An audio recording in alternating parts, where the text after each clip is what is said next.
something blocking it. What's blocking it?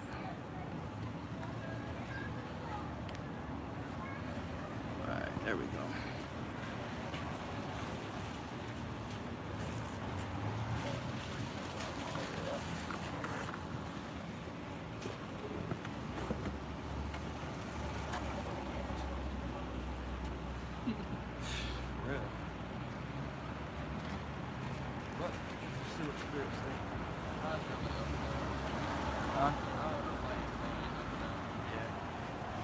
Brothers been going into that hell doctrine lately. Yeah. I think I said that one.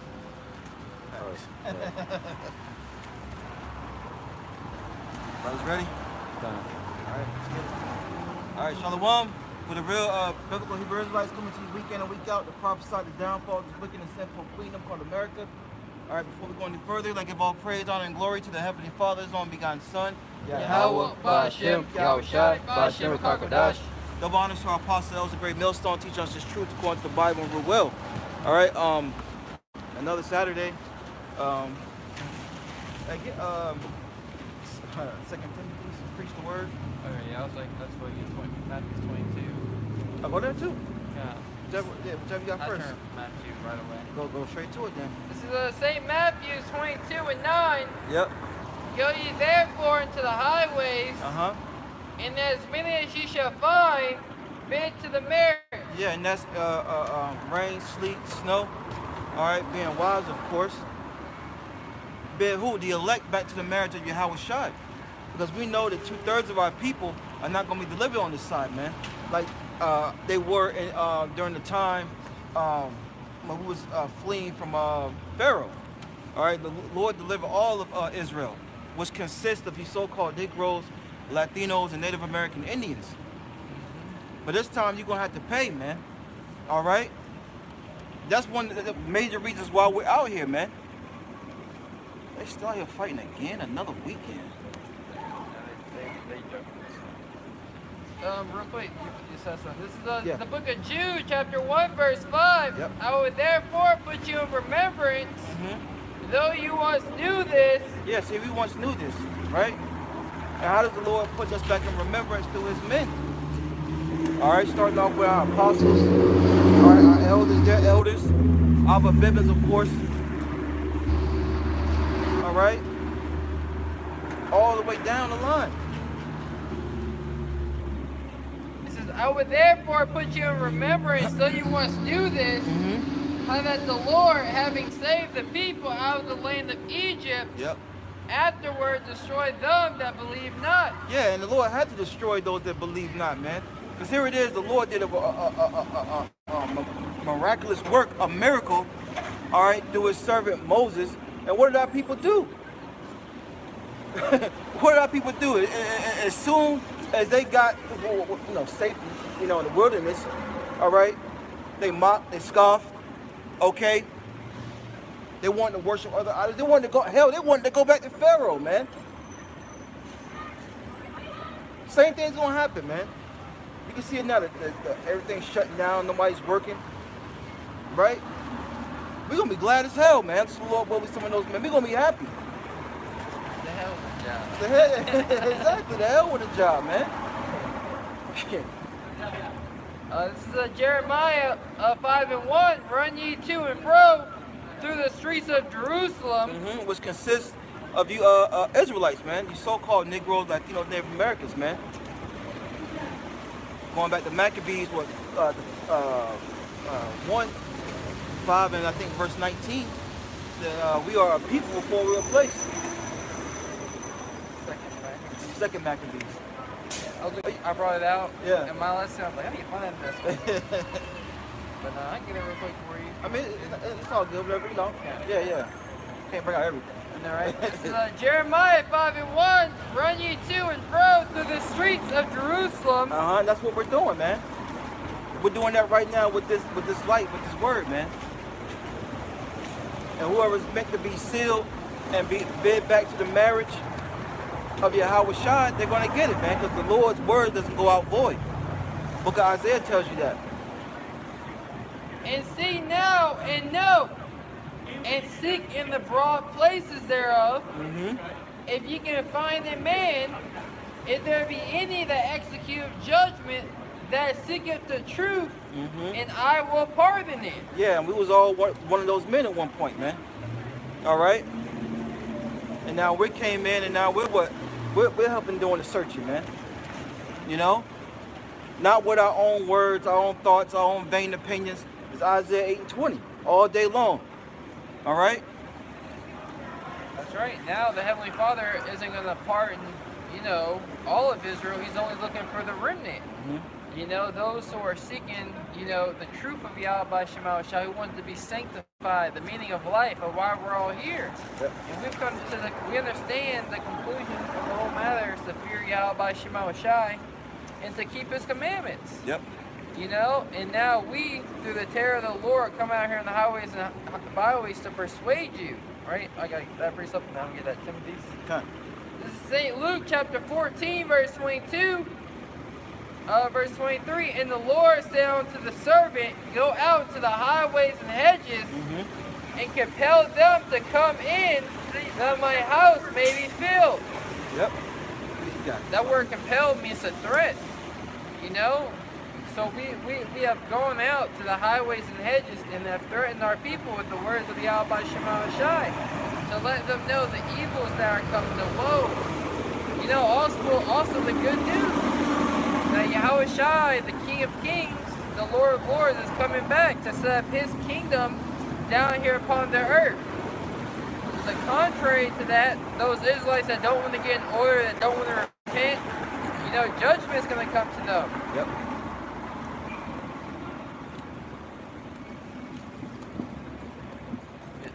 Timothy's. Yep. Yep. And that's why we can't take no days off. We can't take no breaks off, man. The Lord requires us each, when we're supposed to go out, man. Yep, I'm sorry, one. That's pretty tight. The 2 Timothy 4:1, I charge thee therefore before the Most High and the Lord Yahweh Shai Mashiach. The charge means the command, right?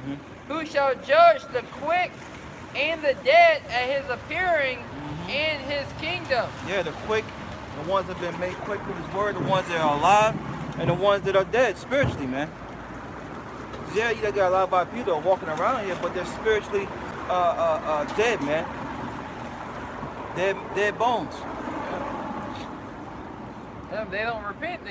Just because they don't repent, don't mean they're not going to be judged. So this is why we out here, give you warning. Yep. Verse 2, preach the word, be instant. Yeah. It's like it. Be ready. Instant means to be ready. On the go. Right? You got instant types of foods, instant oatmeal. What? You just add some hot water and it's ready to go. Well, that's how we're supposed to be with this word, man. Okay? Instant. To give an answer, because Jake is out here searching, right? Jake got a zeal according to Yahweh Shem Yahushua, but not according to the knowledge. Another word for instant is urgent. We gotta be, urgent upon this matter of preaching the word. Yeah. This is a very, very urgent message. It must needs to come out. This is 2 Timothy chapter 4, verse 2. Huh? Yeah, I was. It was psychology or something. Yeah. It says, preach the word, be instant, in season, out of season. Yeah, in season, which is pretty much a good day, right? Where it's not too hot, not too cold. It's not rainy. It's not cold. One of them perfect days, man. That's when you see all the camps come out. All the camps come out when it's a good day. But out of season, when it's rainy, when it's cold, like today, we still have to be out here. But what? You see a lot of those other camps, they don't come out, man. That's being wise to them, right? Like, it's raining, it's a little cold, Go and get the sniffles. Yeah, you know, we gotta be wise, bro. Come on, man. Nah, this is bearable. This is bearable. Especially here in North Carolina. Yep. Got something? Yep. Just in season, I'll get the definition of in season and out of season, right? In season is a Strong's G2122. I'm sorry, Strong's G2122. Yeah, that's what I said. Yeah, that's what I said. It says, and there's sometimes numbers just. It says seasonable opportunity when the opportunity occurs. Yeah, when the opportunity occurs. The opportunity was it's a good day. Yeah, exactly. You know? You know, it's a good day to cut the grass. Yeah. You know, it's a good day. You know, the weather's nice. You know, it's a good day to go out to the highways and hedges. The Lord spoke about, you know, taking that spirit in Matthew 16. Yeah.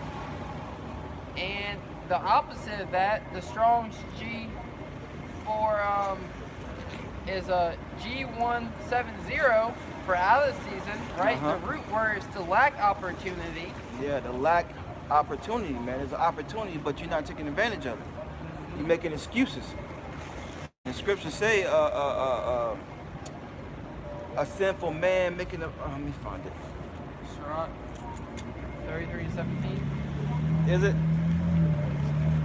But another definition, right, is if you go down to the lexicon, it says unseasonable, out of season, you know, meaning dealing with the weather. It's literally dealing with the weather. It's not just dealing with, you know. Yeah. You got guys saying it's not dealing with the weather. Nah, that wasn't it. I forgot where it's at. 32. Yeah, here it goes, like the water. It says, Sirach 32:17, a sinful man would not be reproved, but find an excuse according to his will. And this bad weather is an excuse for a lot of camps, man. But Jake needs to be reproved. Jake needs to be corrected. All right? There's salvation. Our salvation is on the line here, man. You know? Jake doesn't want to take the correction that the words of Yahweh by Shema Shai needs to constantly be going out. Yep. But you guys will get on nuts for not going to preach in front of a strip club at 2 a.m. before they come out. Yeah. You know? You gotta make sure the little whole girls getting hearing the word. Right. You know? But you guys go there for a fashion statement. You know, probably get some numbers. Yeah. You know? Phone numbers. Yeah. This is 2 Timothy 4:2. Preach the word. Be instant in season, out of season. Yeah, preach the word. What word? The words of the Bible, man. That's what we're supposed to be preaching. That's the only book we're really concerned about, man. All right? That's the only book you so-called Negroes, Latinos, Native American Indians should be worried about, man. You got our women want to be nurses. You know? Cater to your man, yo. You out here in some hospital holding up some old Edomite's foot and pampering. Yo, cater to your man, man. Let these Edomites be nurses, man. Let these other heathens be nurses, man. All right? You gotta wipe his ass. You gotta wipe, yeah, man. You gotta wash his rod. Literally. Yeah. Traveling nurses and crap like that, man. I don't want to get off topic. 2 Timothy 4:2. It says reprove, rebuke. Yeah, we're reproving with what? Now our own words, right? With the words of Yahweh Bashem Yahushai. Tells us in Romans the 15th chapter, the things that was written for time was written for our learning. And what's part of the learning? The reproof, all right, the rebuke. There's a balance there with Yahweh Bashem Yahushai. The Lord breaks you down, and then He builds you right back on up, man. Okay? But not in this society, right? It's just all about building you up, building you up, building you up. But where's the balance?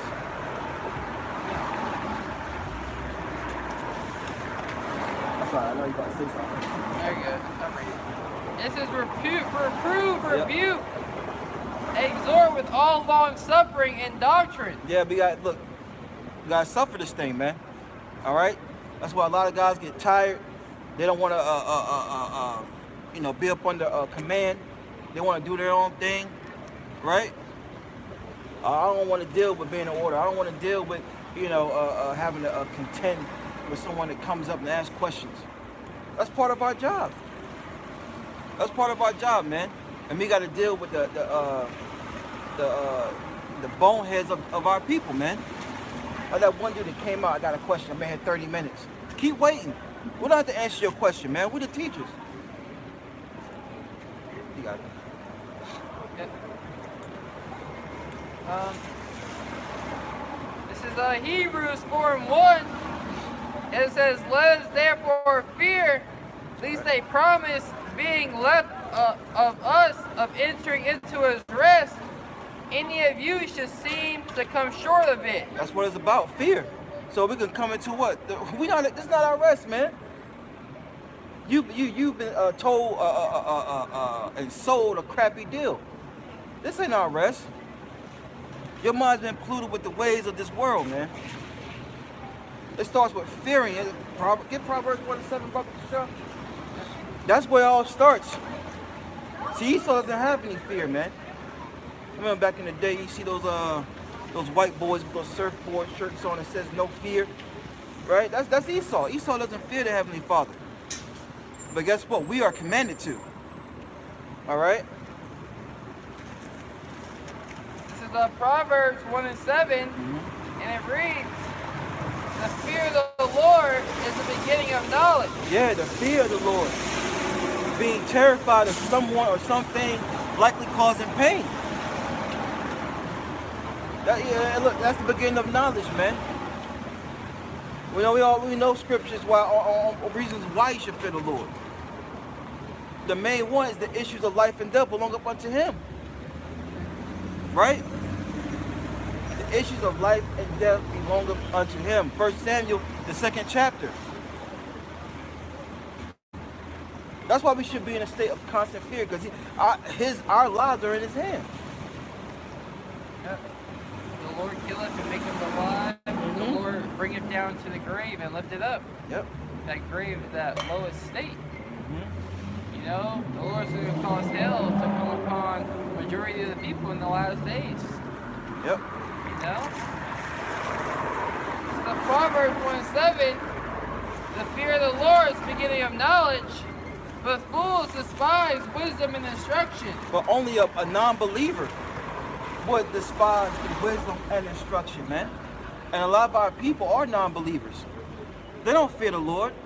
You tell Jay, "Hey, look, man, you gotta put them crab cakes down." Why can't you make salmon cakes? You know what I'm saying? Jay,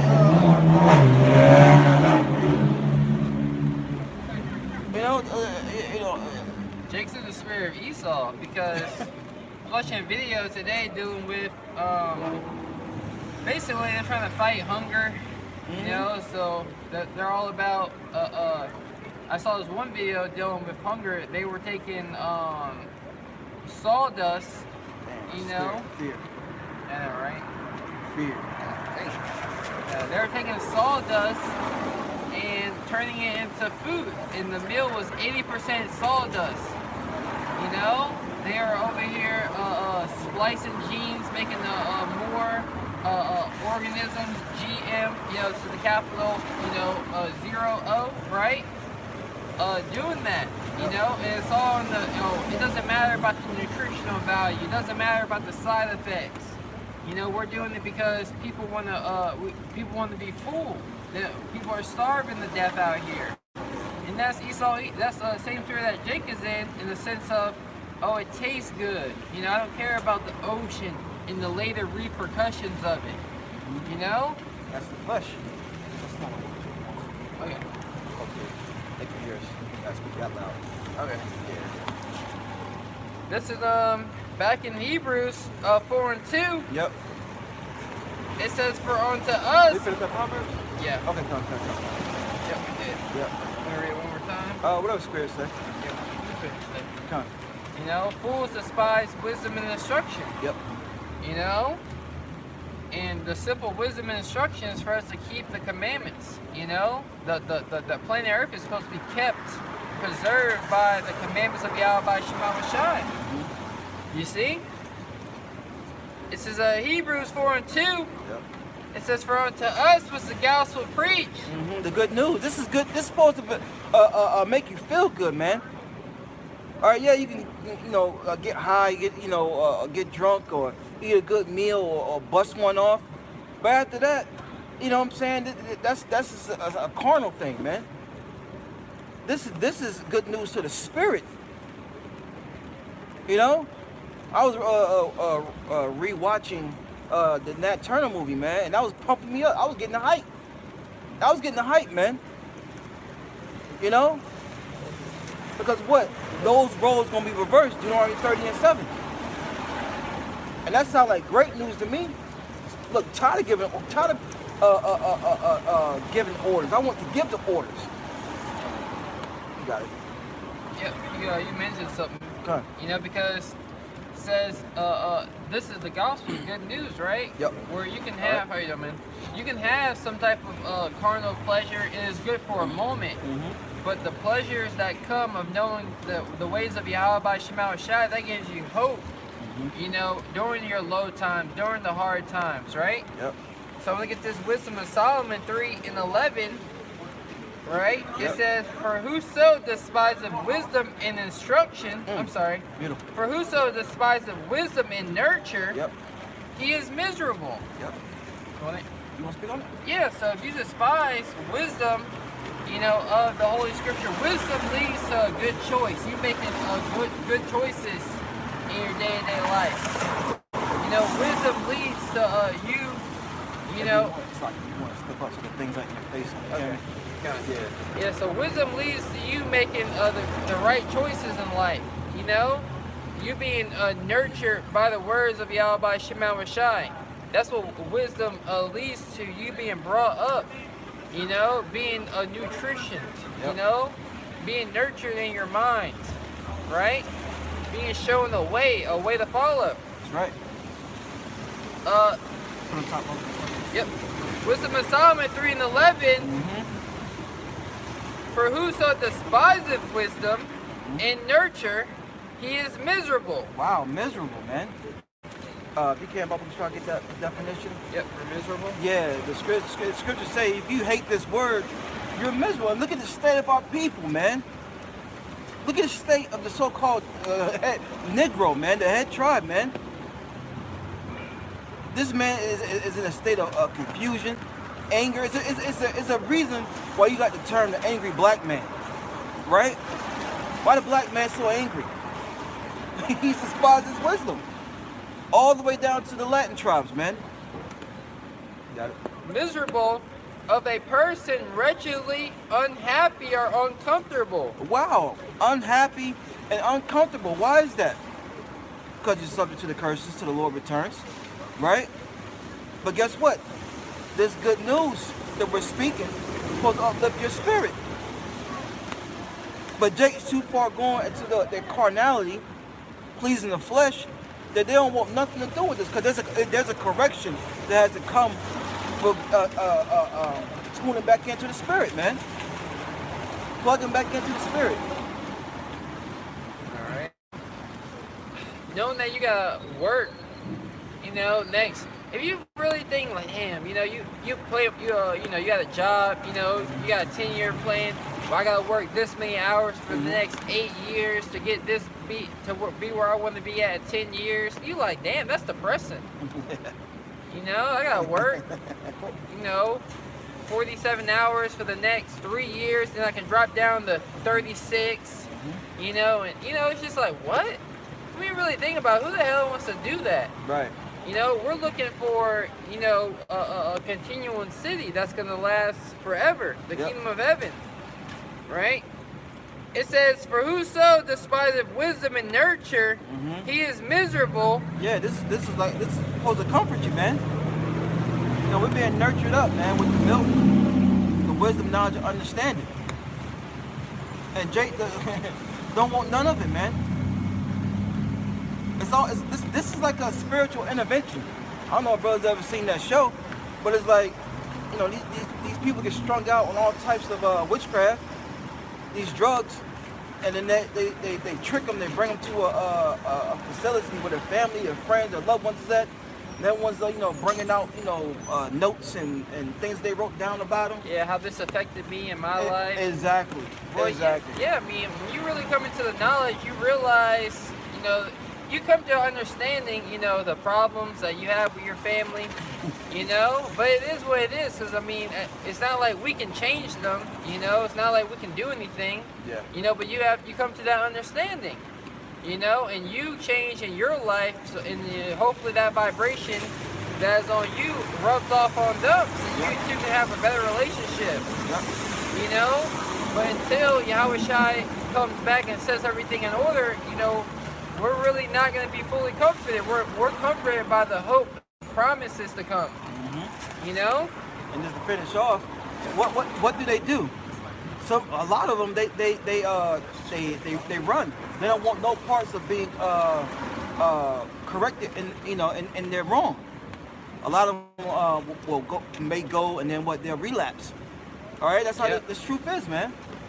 That's right. That's right. Spiritual intervention. We gotta make that change. After you hear about, how you're affecting, because you're not only affecting if you got a family, getting this knowledge is very important, so you can learn how to order and run that family. That's right. So your woman can look at you as her salvation, her rock, or she can get the hell on, It's gonna be this made a great point, man. It's gonna really put a spotlight on who she is. Is she gonna be really down for you or she not? And we men, we love our possessions. So it's harder when the woman leaves you than you leaving a woman. Yep. It says, Wisdom of Solomon 3:11, for whoso despises wisdom and nurture, he is miserable, and their hope is vain. Yeah, their hope is vain because what? Their hope is not in Yahweh Shem Shai. Their hope is in Isaiah, was it 31? Egypt, all right? And this is spiritual Egypt all over again, man. If you can receive it.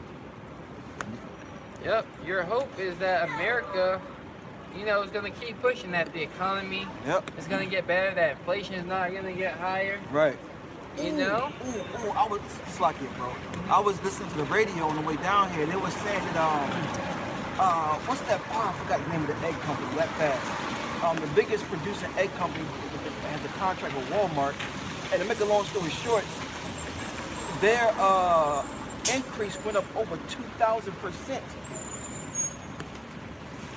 I think it starts with a C. Oh, Cal-Maine Foods. Cal-Maine Foods. And their profit went up over 2,000%. That's nuts, man. Yeah, because of the price of eggs. Yep. That means they had the supply the whole time. Exactly.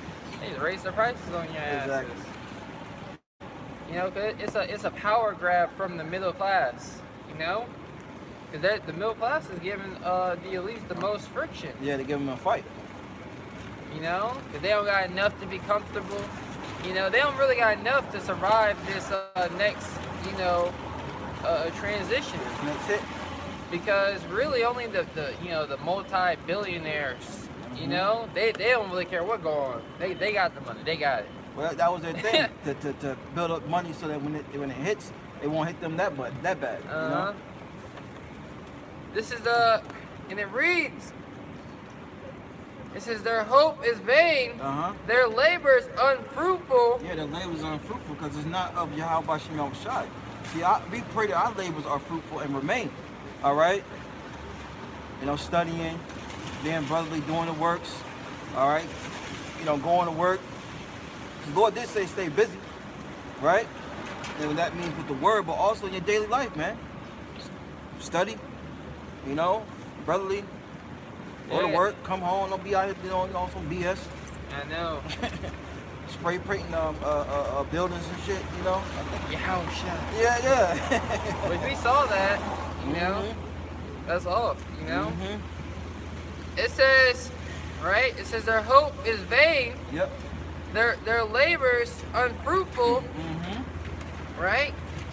And their works unprofitable. And their works unprofitable, man. You know, it makes you think about that guy with the 2 barns, man. Yeah. You know, he was doing so much, he had time to serve the Lord.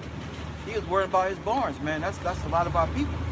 They're worried about, oh, well, I gotta go to school, get into education. I gotta go into the army and do this and do that so I can get a free education, so I can, you know, have my rent paid for, you know. A lot of guys, they go into the services so they can have their rent paid, get a check for the rest of their life. Nothing's free in Babylon. There's no secret code to success here. Yeah. You know? And if it is, it's for Esau. That's it. The Edomite man, not even a woman. It's called inheritance. Right. You know? Yeah, go ahead. You know how it goes? Yeah, I was gonna say. Oh, one more, just that something. Yeah. St. Luke 12 and 31. But rather seek ye the kingdom of God. Yeah, but rather seek ye the kingdom of Yahweh. Okay, well the word he calls God. That's what we're supposed to be seeking, man. Well, Ecclesiastes, the 12th chapter, just read the whole thing, man. You know, it's not, when you, you know, been around a little bit, it's the same cycle over and over. The same cycle over, it's just BS, man. It gets old. You know, I remember one time, right before I really stopped clubbing in the world, you had to be like 60. In there twerking and up. I'm like, yo, it got to be more than this. This is what I got to look forward to when I'm 60. All right. You know what I'm saying? Still in the spot? Nah, man. We will be seeking the Lord. So we can have our well, we're not gonna get that to the kingdom, but you know, our freedom, our rest. You know what I'm saying? But it starts on this side now. Yeah, I mean, we do have rest in the mind. You know, that's what gives us the strength to keep moving forward. Yep. You know, while the rest of the people, you know, someone who is all, you know, bent out of shape, you know, super unhealthy, they've lost. They've given up. You know? Yep. You know, someone who's out in the street, strung out on drugs, that's someone who's lost. Yep. You know, they're drunk. You know, and they can't get sober. They don't want it. You know? This is St. Luke 12 and 31. But rather seek ye the kingdom of God. And all these things shall be added unto you. Yeah, all these things shall be added unto you. Everything we need. Everything we need to survive will be added unto us, man. But you're caught up in a society that's taught you always never be happy with what you have. And that's the spirit of the Edomite, man. That's the spirit of Edom. We're not supposed to be up in the vibration of this devil, man. We have a vibration. And it's through these scriptures. And through the names, first and foremost, of Yahweh Bashem Yahushai. That's right. Get mad, yo. Get mad. The kingdom of Yahweh Shai starts with this wisdom, knowledge, and understanding of the scriptures. Yep. You know, you learning about Yahweh Shai. You know, just as Jerusalem is a people, of course, a place, the kingdom of heaven is a people, of course, a place. You know, so you're supposed to be as the kingdom of the Most High. Yep. You know, walking in that way, that fashion. You know, Right. that's why it's very important for us to come out here. You know, so our people can learn about Yahweh Shemel Shai. Yep. And do that which is pleasing in His sight. Like you read in Jude, we're putting you back in remembrance. You know, Jake has got Alzheimer's in his spirit, man. All right, short attention spans. This is St. Luke 12 and 31. And it reads, and all these things shall be added unto you. It says, Look back from time to time to watch it, you know. It says, fear not. You good, brother? It says, fear not, little flock. Yep. You know, in that little flock, that little sanctuary. Yep. You know, that small group of individuals that are going to find out about this truth and repent. Fear not, little flock, right? Yep. For it is your Father's good pleasure to give you the kingdom. Yeah, so the Lord wants to do this, man. He wants to do it. But what? We gotta go through the straight gate, man. You know, there's no other way to the kingdom except for through Yahweh Shem Yahushua, man. And what he has prescribed for us to go through. Yep. You know, because Heavenly Father, he wants clean air. Yep. You know, the creatures that he has created to enjoy the planet Earth that he created. Yep. The Lord didn't just create the earth to be in vain. Yep. You know, you don't buy a house and just stop paying the mortgage on it. Mm-hmm. You know? You stop cleaning the place up. You know? So the Heavenly Father, you know, and we're considering these things perfectly. We understand perfectly the will of Yahweh Shema Shai. That's right. We understand that he must come back. You know? And it's not only us, it's the trees, the animals, nature, everything. Everything is waiting for the Israelites to get back in power, man. With Yahweh Shai at the helm. Verse 34, where your treasure is. Slock it, man. It's like, why do you have to look for products that don't say experiment on animals? You know what I'm saying? I had some toothpaste that said it wasn't experiment on rabbits. Yeah, cruelty products. Yeah. You know, non-cruelty. Yeah. Get you mad, man. Yeah.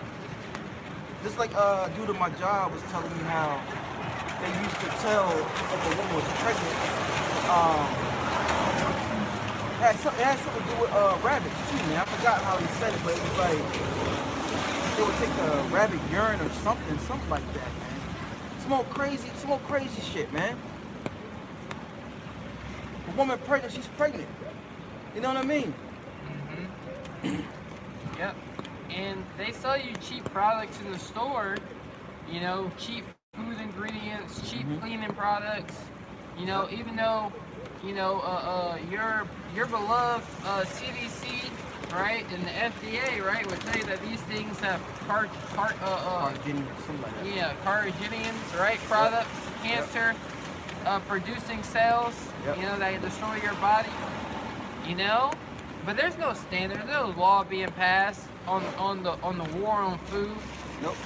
Right? The farmers can tell you, oh, well, this is just how it is. Well, what needs to be done to fix this problem? Yep. You know, what needs to be done so the chickens can, you know, not have a bunch of hormones injected in them? Oh, this time of the year, no meat. You know, these times of the year, but no, America's about decadence. You know, abundance. You know, decadence living. You know, whatever they want is at a drop of a bucket. You know, it's nothing for them to get it. You know, and that has led to the destruction of the planet Earth. Right? It says, where your treasure is. Yep. It's like finish it out. It's like there will your heart be also. Yeah. So where your treasure is, things you find of value. That's where your mind's gonna be at. That's where your heart's gonna be at, man. And now people don't find the treasure in the scriptures, man. They don't. They don't see the benefit of not putting the Christmas tree back up in their house.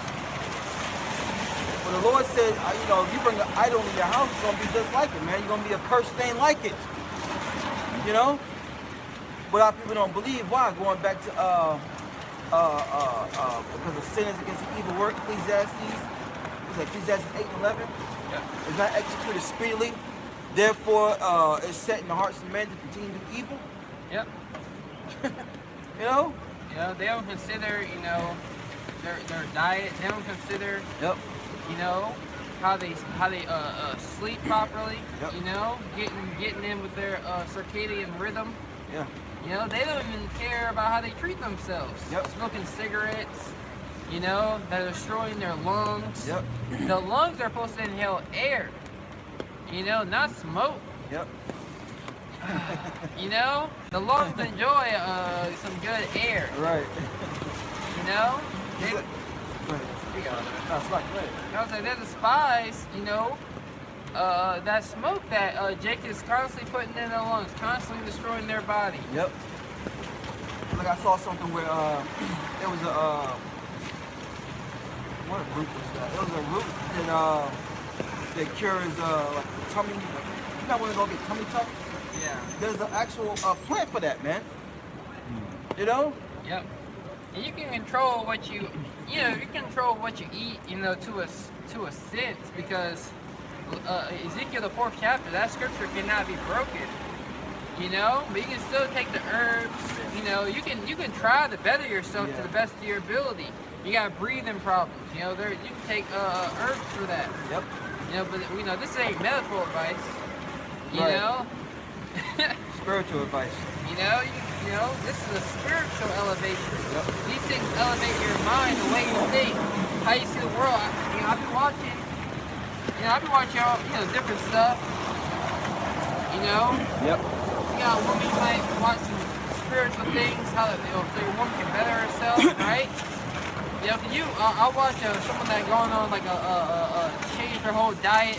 They went on like a juice cleanse for a week, you know, weeks at a time, changed their, left the city, went into the woods, and they've talked about how they've changed as a person. Well, the truth does that. Fast forward. Yep. The truth gets you there in no time. The way of Yahweh by Shema Shai. Right. So this wave, you see how just getting into the herbs, right, can change someone's life. Well, how much more the truth? And when this vibration is going out into the four corners of the earth. That's right. I got something. Wisdom of, and let me know when you want to. Yeah. Wisdom of Solomon 8:5. If riches be a possession to be desired in this life.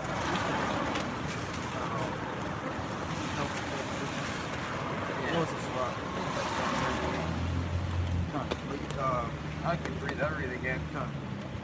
It says, if riches be a possession to be desired in this life. Yeah, if riches be a possession. And that is a desire in this life, man. But what this life put riches on is of no value. These FRN notes, right?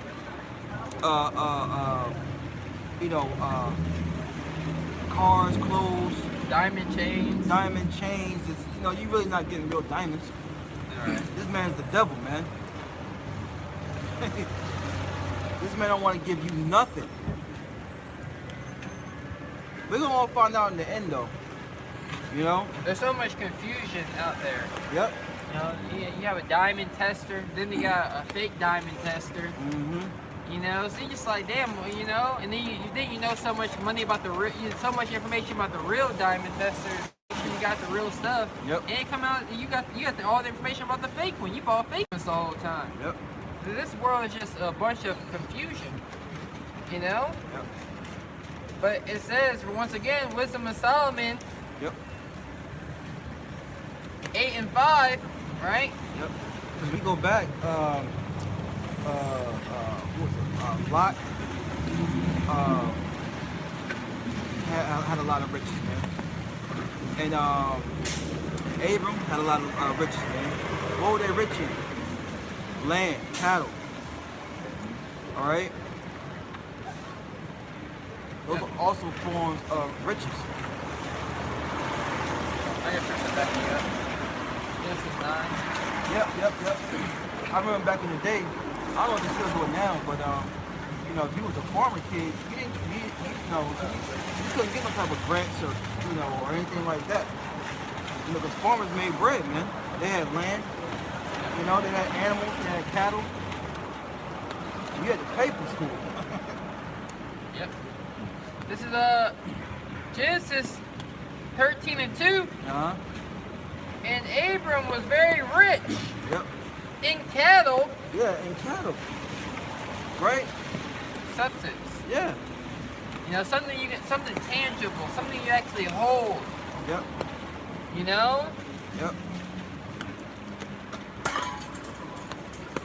Oh yeah. Okay.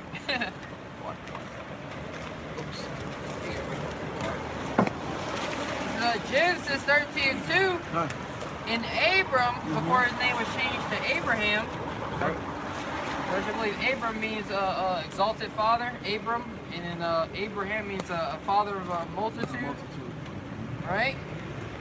So it says, and Abram was very rich in cattle, in silver, and in gold. So that's true riches. Why you think these devils is one of the first things they did, man? And they gonna cough it all back up. Yep.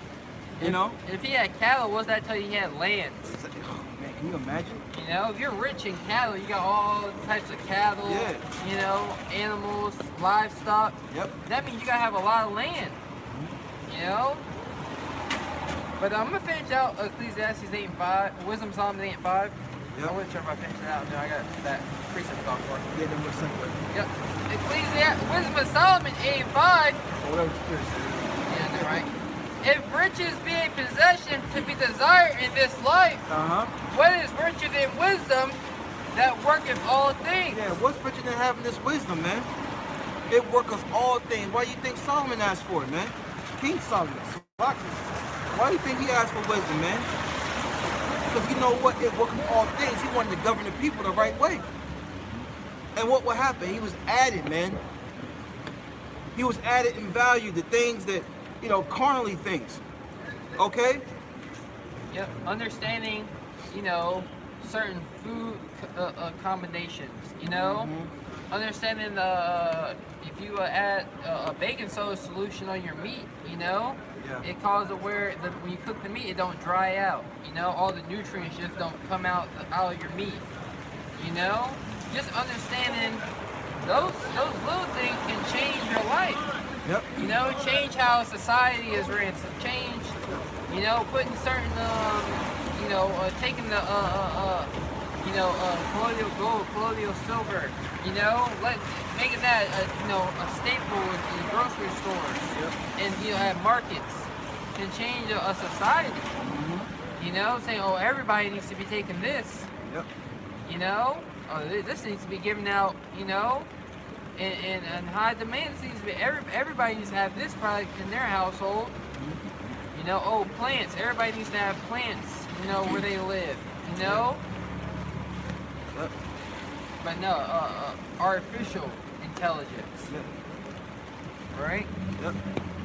But Sirach 30 and 14, better is the poor being sound and strong of constitution than a rich man that is afflicted in his body. Yeah, man.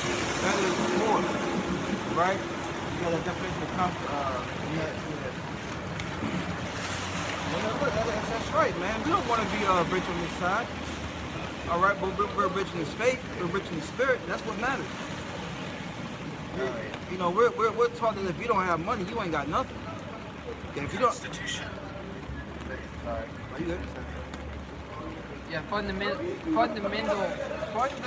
principles. Having strong principles. Yeah, that's right. Moral life. That's what we're living.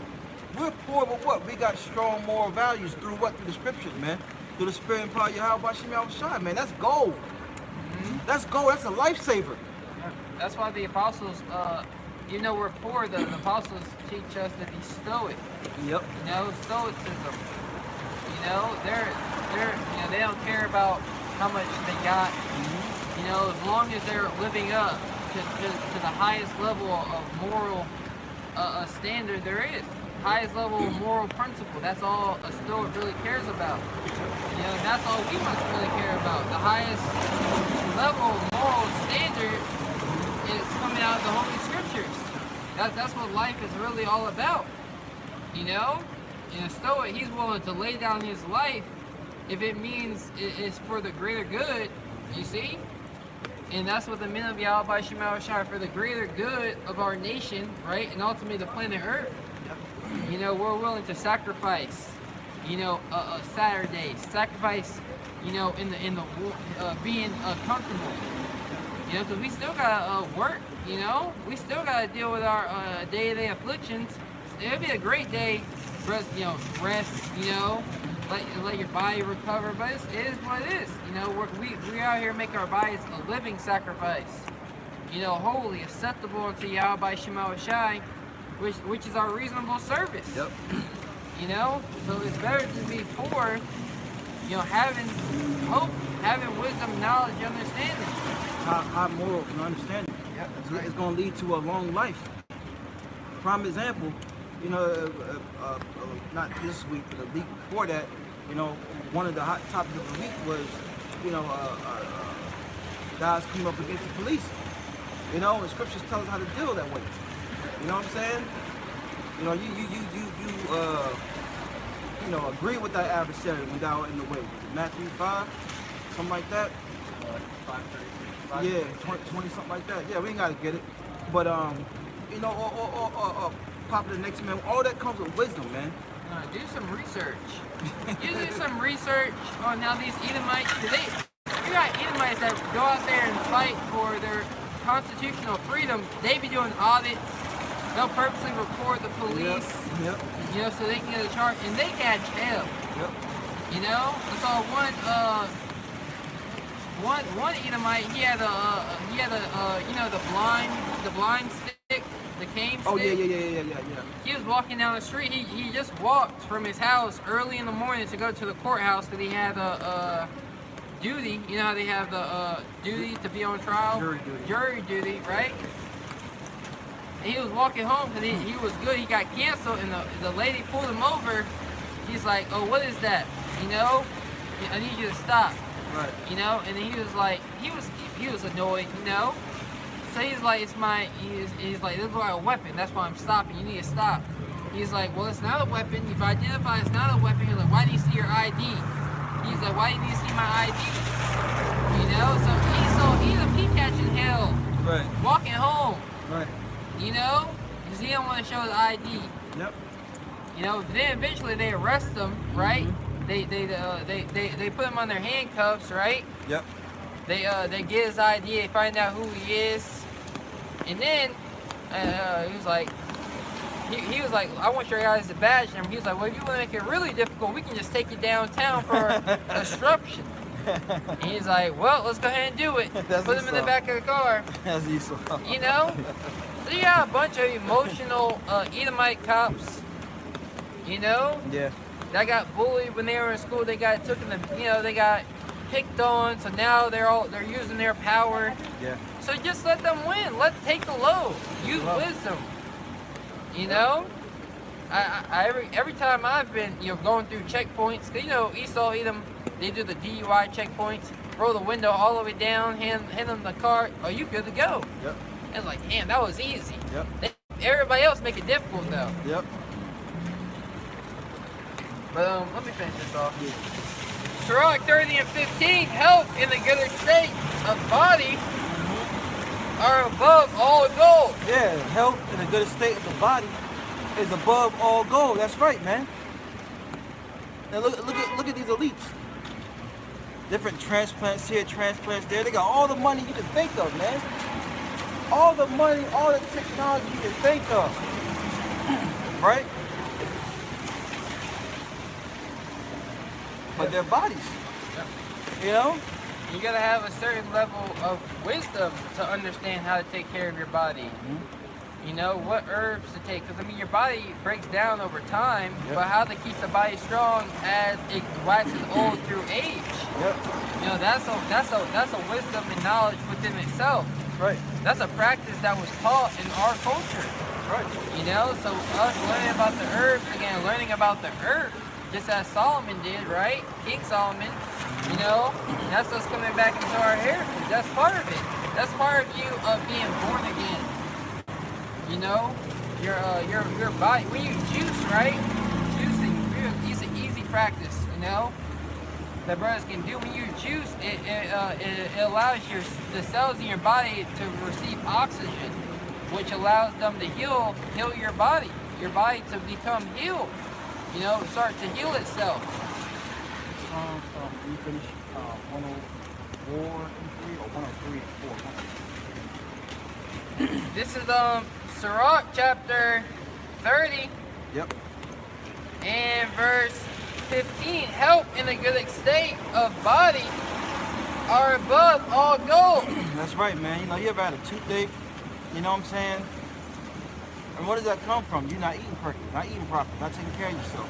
Oral health. Oral health, yeah. Yeah, your oral health, oral hygiene is very important because that's the first line of what comes into your body. Exactly. So if you have poor oral health, that's going to lead to what? The foods in your that you're putting into your body to become contaminated. Yep. You know? Yep. Even more when you chew it, you know? Those toxins are, you know? Yep. Now you're swallowing those toxins. Every time you drink water, those toxins are coming into your body even more. That's right. You know? I never forget, I was in high school, and the reason why I bought a toothpick was I had one, and my face swole so bad that that just goes to show you, man. Look, you know, even our parents didn't know. My parents thought, oh, this is a toothache that go away. My fucking face was swollen. You know what I'm saying? And It's inflamed. it was inflamed. So what happened is I ended up going to the hospital, and the doctor was like, yo, any day you could have been dead. Any day. You know what I'm saying? You know, it's funny how we got on this topic, but you know, diet and prayer to Yahweh Shem Shad is very important, man. Those things elevate you in your walk. You know? Yep. Imagine you eating, you know, I love pizza, wings, fries, damn, you know? Yep. But I'll like, you denying yourself of those pleasures, right? Those things elevate you in the spirit. Yep. You know? You eating salads, you know? Eating a lesser quantity of meats. Right. You know, those things elevate your mind. I hate being tired at a job. All tired in the mind. Nah, you know, I make sure I get enough sleep. Take herbs to make sure I'm not fatigued, make sure I'm not tired. One thing, I hate to be mentally tired and I gotta work, you know? So I make sure I take herbs to make sure I'm not mentally tired. You know? In this scripture, well, go ahead and bring it up. You want me to get it real quick? Yeah. Psalms 103? Or 104, Lord, heal us all.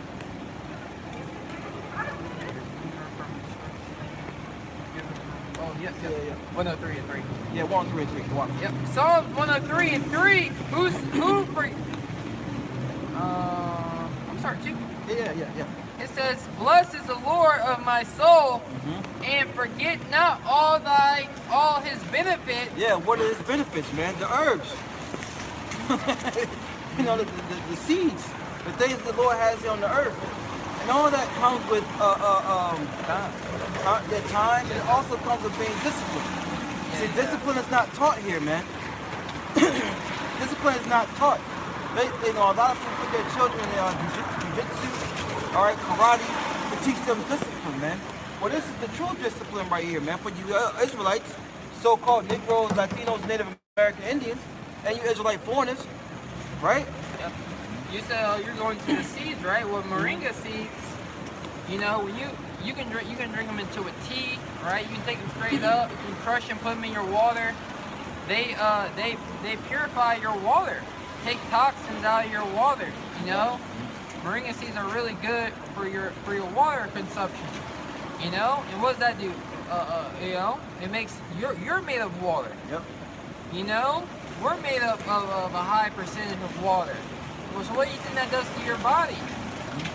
You know, understanding the proper times of when you should eat. You know, what foods, the acidity levels that you should have in your body. Because when you first come in, the pH. With too high of a pH, yeah, it's not good. it's not good. It causes you to where you don't have sufficient acidity in your stomach to break down proteins in your body, to break down, you know, that food that you just put in your stomach. You know, so that could lead you to being sick. Yep. I'm drinking my water. Yeah. It's a balance to everything. Yep. And you learned that through the Lord. Yep. Psalms 103 and 3, who forgiveth all thine iniquity, who healeth all thy diseases. Who healeth all thy diseases. So with taking heed to the benefits that the Lord have, at the end of the day, we know that the Lord, the overall, is going to make sure you heal. Right? some of that stagnant water. Yeah. You know, that's why it's good for your body to be active. You know, your body is made up for war. It becomes, when it's stagnant, the blood's not flowing right. You know, you become, you know, It's the stench that comes with it. yeah, man. Imagine inside your body. Literally. Yeah, but you know, the point is always remember the Lord when you in these changes that you're making, man. Yeah. What's that scripture?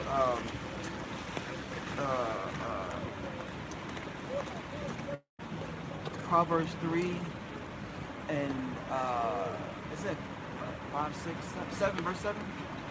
In all thy ways acknowledge him. Yeah, Baba Kashab. You know, because you got plenty of guys that, you know, take herbs in their bodies and they take care of themselves. You know, but at the end of the day, they don't mix it with the faith in Yahweh Shem Yahushua, who controls all. You got the wisdom of, you gotta understand, you can have wisdom in the herbs, right? But the wisdom of Yahweh Shem Yahushua far exceeds all that. Exactly. You know, because the Heavenly Father teaches you discretion, you know? Teaches you discernment, teaches you correct choices to make. You know? There's a lot of wisdom in the world. Look at this thing, Ronnie Coleman. You know? That bodybuilder. Oh yeah. This nigga is in so much pain, he can barely stand up. Right. You know? But he was a nutritionist, you Yeah. know? He knew all the information, how to make the body strong, how to be one of the world's strongest men, how to be in the best of shape for his life. Yep. But not knowing that he should have rest days. Yep. He lacked the knowledge of balance and discretion. Right. You know, when you're going too hard. You know, when you're eating too much, when you need to go on the fast.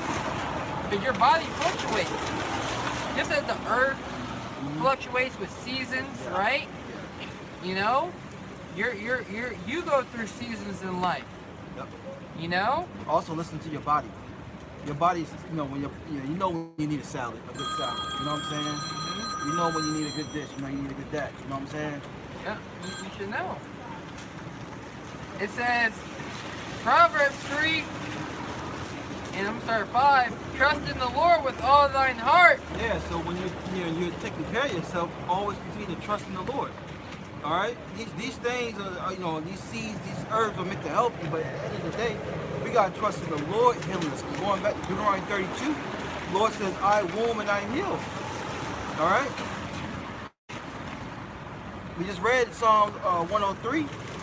Okay. Alright, what happens when you get sick? You should be taking the herbs? No, you gotta pray. And sometimes fasting is better. Oh yeah. You know, Oh, yeah. you know, you look up eat salt, eat them, you know, eat crackers with salt. You know, eat salty crackers. You'd be like, what the hell? What information is this? Yeah. You know? Sometimes fasting is the best regimen, and prayer. So in your lows, because you know you be all down, but you having the understanding in all thy ways, trust in the Lord, and lean not to thy own understanding is going to cause you not to forsake the Lord. That's right. You know? Oh well, I'm sick. You know? Well, I'm gonna be patient. Be patient when thou art treated for the lowest state. You know? Right. All these things, you know, are very important. Done.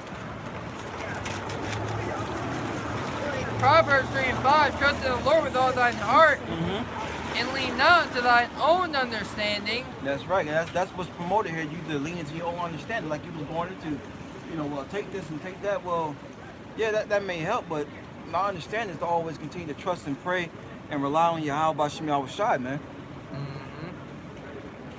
After this, I got a precept on there. Okay. I'm gonna finish out the other precept and I'm gonna get that one. Yeah. It says, in all thy ways acknowledge him, Uh-huh. and he shall direct thy path. Yeah, all that ways acknowledge him, man. Right? And when you're doing these herbs, doing these things to help heal your body, hey, look, why do Yahweh Shem Yahushua, man? Still send up prayers. Yeah, you gotta pray. You know?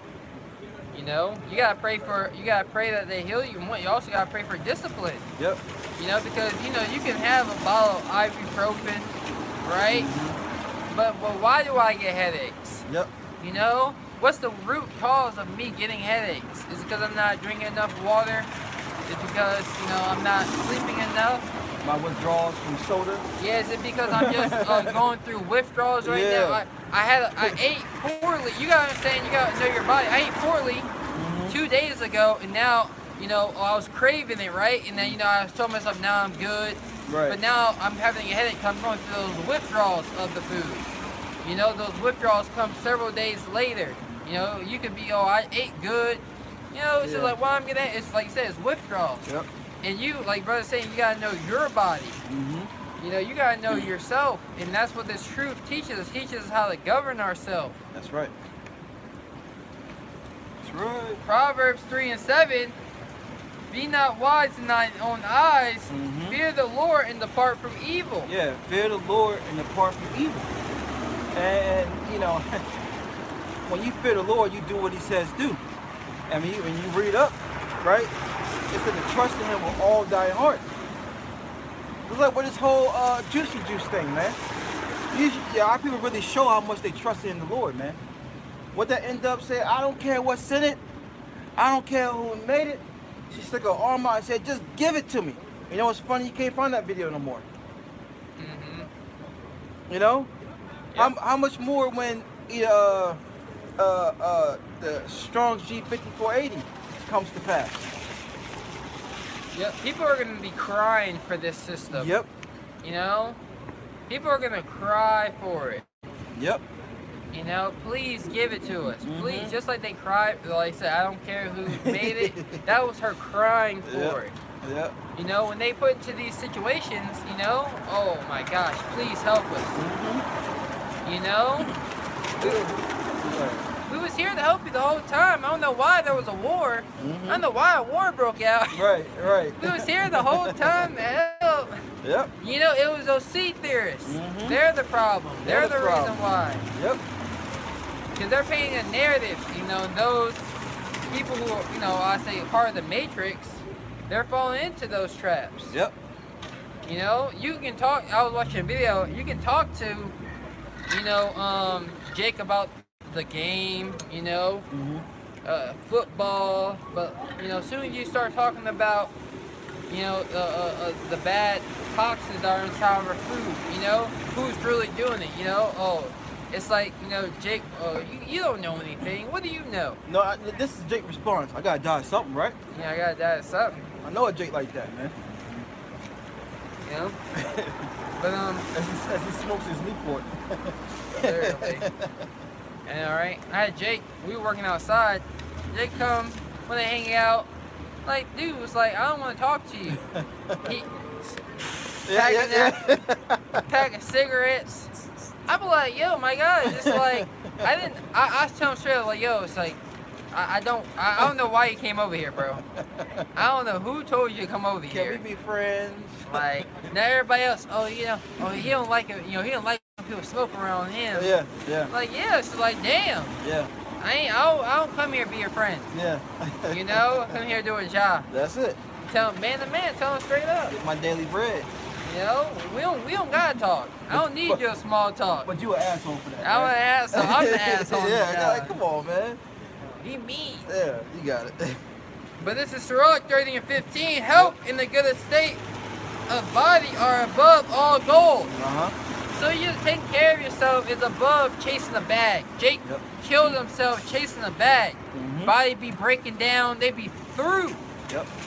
You know, lack of sleep, which leads to poor decision making, which leads to a poor diet and a poor body. You know? You got anything whole Sirach 39? That's what I'm holding. Yeah, I got that. Because when you said that, you know, that's pray. That's fair. It says, it's above all gold, you know? Well, yeah, what good is gold when you know, like these devils, you know, you need all these heart transplants. What you want a good heart. You know what I'm saying? Yeah, I was watching, I was listening to Logic, you know. Don't let the West Coast brothers hear that. Yeah, I know. You know? But I was listening to one of his songs. He had a song about anxiety. You know? Anxiety, that, you know, that's because you're not taking care of yourself. Whether it's a lack of sleep, overwork. Yeah, it's I saw somebody. There's some certain fruits you can get to help cure anxiety, man. Yeah. You know? Ashwagandha root. Yeah. I just ordered some. Yeah. Listen, that thing all the way in England right now. I've been waiting. I was like, hopefully they come in within the month. You know? Good afternoon. How you doing? I know it's the afternoon, not second morning. Oh, it's afternoon? Yeah, it's afternoon. I'll be saying the same thing. Yeah. Because I really don't care. You know, small talk, I just be saying anything. Yeah. I be having to practice what I'm going to say. Make sure I say it, make sure I sound normal sometimes. I just make sure I don't say shalom or slakia. You know, but yeah, there's herb like the ashwagandha root. Yep. You know, it's good. You know, but when's a good time to take that? You know, brothers gotta look into all that information. Yep. It says Sirach 30. Yep. You know, in 15, it says, in a strong body above infinite wealth. Yeah, strong body above infinite wealth, man. When you got your health, you feel like Superman. You know? You're sharp, you're wise. Yep, quick on the draw. Because look, if you were given wealth, right, but your body is weak, you're in a low vibration, you can blow through those riches. You can blow through that wealth. Yeah, look at was it Stephen Hawkins, the guy that was in the wheelchair? Mm-hmm. No, you know how much money he had? Yeah. You know what I'm saying? But what could he do with it? You know? Yeah. He couldn't enjoy any pleasures. He couldn't do anything, man. Yep. Well, a strong body, a strong body leads to a strong mind. Yep.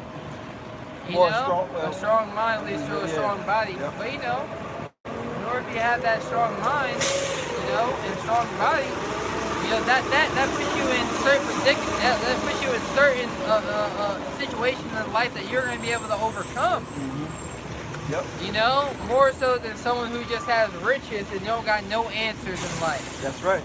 You gotta call somebody for help all the time. You know? Yeah. You gotta pay someone to cook their food. You know what I mean? Yeah. But still, you know? Yeah, I mean, unless you're a king. You know what I mean? Yeah. You ain't doing that in this Babylon. I don't care how much money you got. The average person, they can't afford that. My understanding is it's off at 3:30 at the latest. Okay. And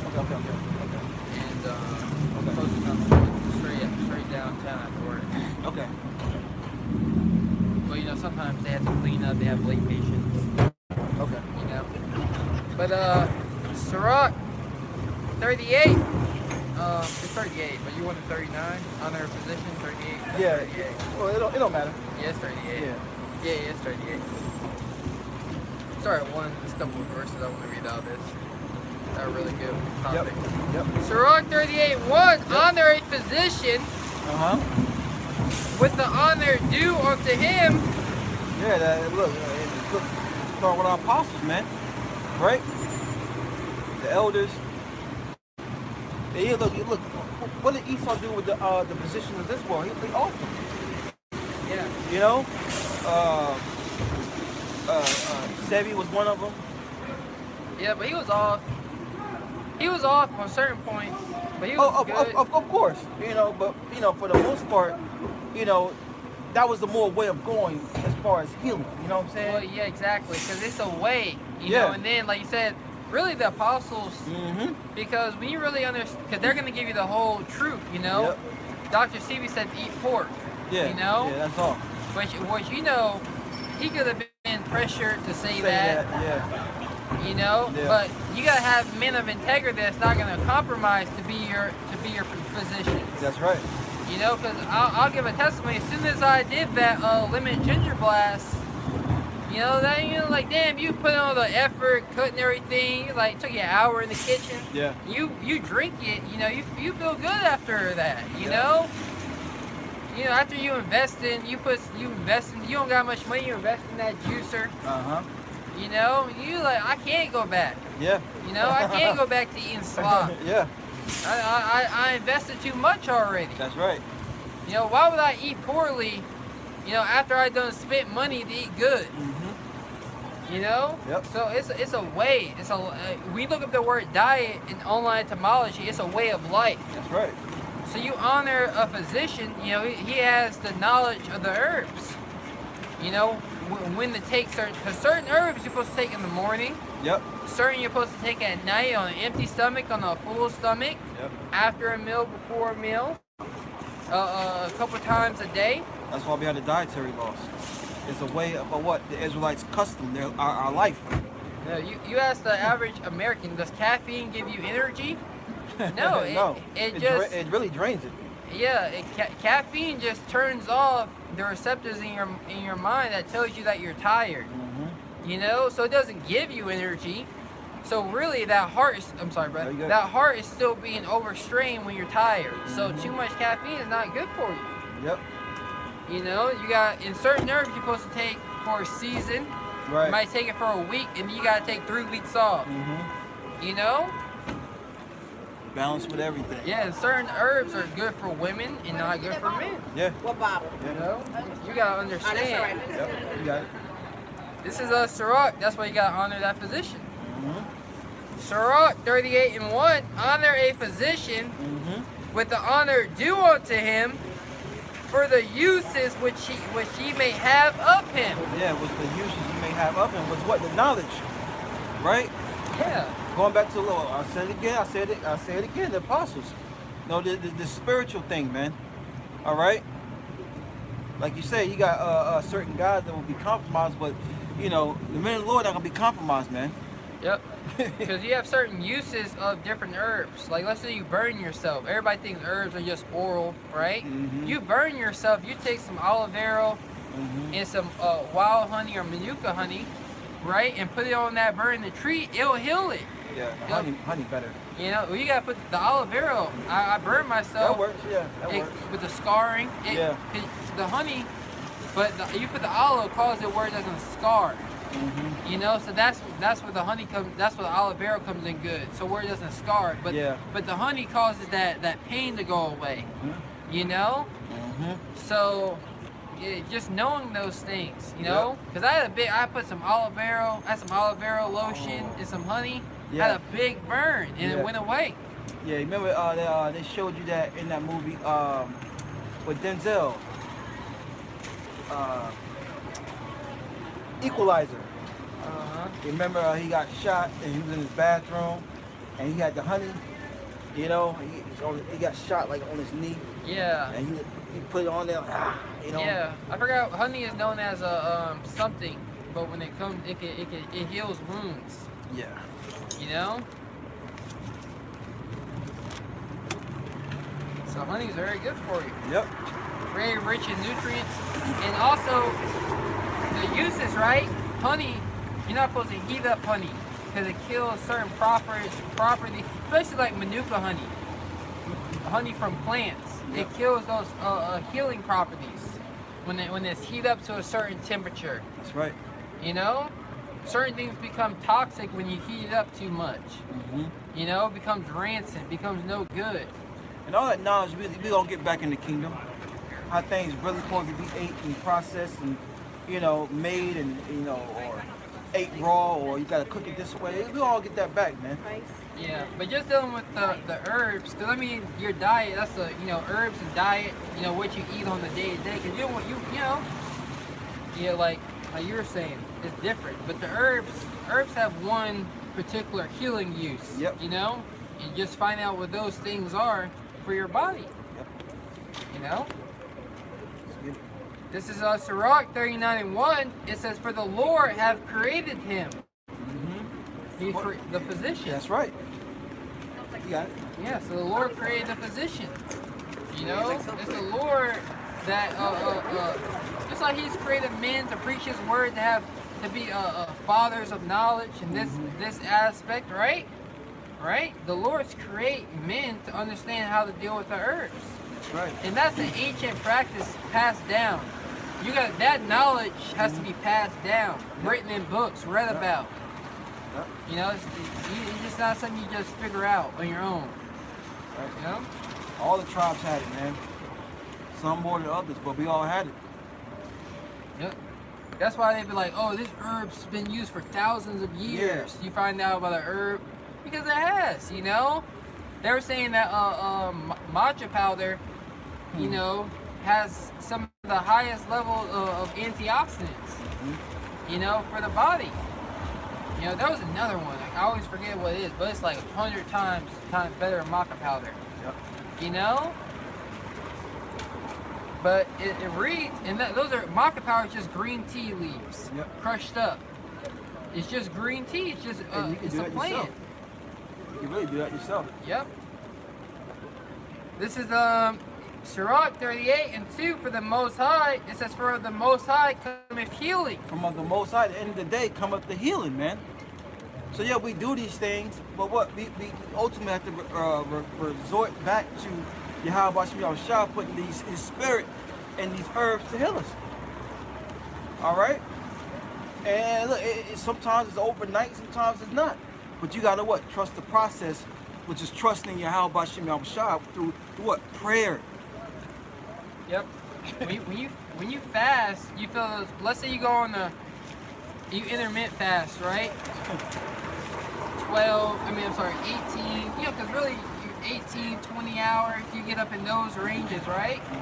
You take those herbs, it's gonna hit you quick. It's gonna come straight to the bloodstream. Yep. You know, we gotta know what type of herbs to take. If you take alcohol-based herbs, or if you take, you know, say oil-based, you know, this depends what you're looking for. If you have to go, the oil you digest with carbs, then your fats, and oil's a fat. But if you have get the battery up my book bag. If you have alcohol-based ones, they hit your bloodstream quick. You know, right away, straight to the bloodstream. So your body is absorbing those things quick. Isn't there somewhere the back part? Because Esau Edom, they had this new thing called, you know, where you take supplements, you know, but it's in a liquid form. IVs. Yeah. IV infusions. Yeah. We don't gotta do IV infusions. You know? Yeah. Those IV infusions really just flush you out. You know, you're not really obtaining that nutrients because it's too much. Yeah. You know, it's too much on the body. You know, your body, it's really just flushing out your system. And you know, it's always like you said, long too much you're gonna get on this side, but you know, to the best of your ability, just you know. Yeah, it's really, you know, after you get done reading, praying, studying that, you know, it's just like, it's either you're gonna have enjoyment, you know, watching the game. It's what you want to do with your leisure time. You want to watch the game, ain't no wrong. But if you want to learn about herbs for an hour and then go back to the game, you can do those things. Yep. Really, just over time, you know. You want to be inspired to do these things. Yep. You know, I've been watching people juice. Like, oh yeah, I ain't getting that. Yep. Man, that juice look good. Yeah, I know, you know, right? so sometimes you gotta be inspired. Yep. But it says Sirach 38. I know it's hot topic, fun, right? I know. It says Sirach 38:2. For the Most High cometh healing, and he shall receive honor of the king. Right? So the healing comes from Yahweh Shem Shai. You know? Is lit up? Yeah. Come. Water. Yep. You gotta get healed by the Lord. That's right. That's what it's about. The Lord has to give you this, you know, has to allow those herbs to work. Yep. You know? I can't wait till we learn more about, you know, these different, you know, because there's a world that the eyes cannot see under us. Oh yeah. You know, you have a, you know, a body of water. You know, you scoop out. There's life, organisms under there. Yep. You know, and some of those organisms are living in our body. You know, well, we don't know about. You know, it's gonna be great learning about all that. You know. Yep. That's why we've only seen a part of his works. You know, there's a whole world that the eyes cannot see, man. And this is, you know, makes it more beautiful why you should be seeking the Lord. Yeah, man. You know? The knowledge of this world, get that 1 Corinthians 3. Yep.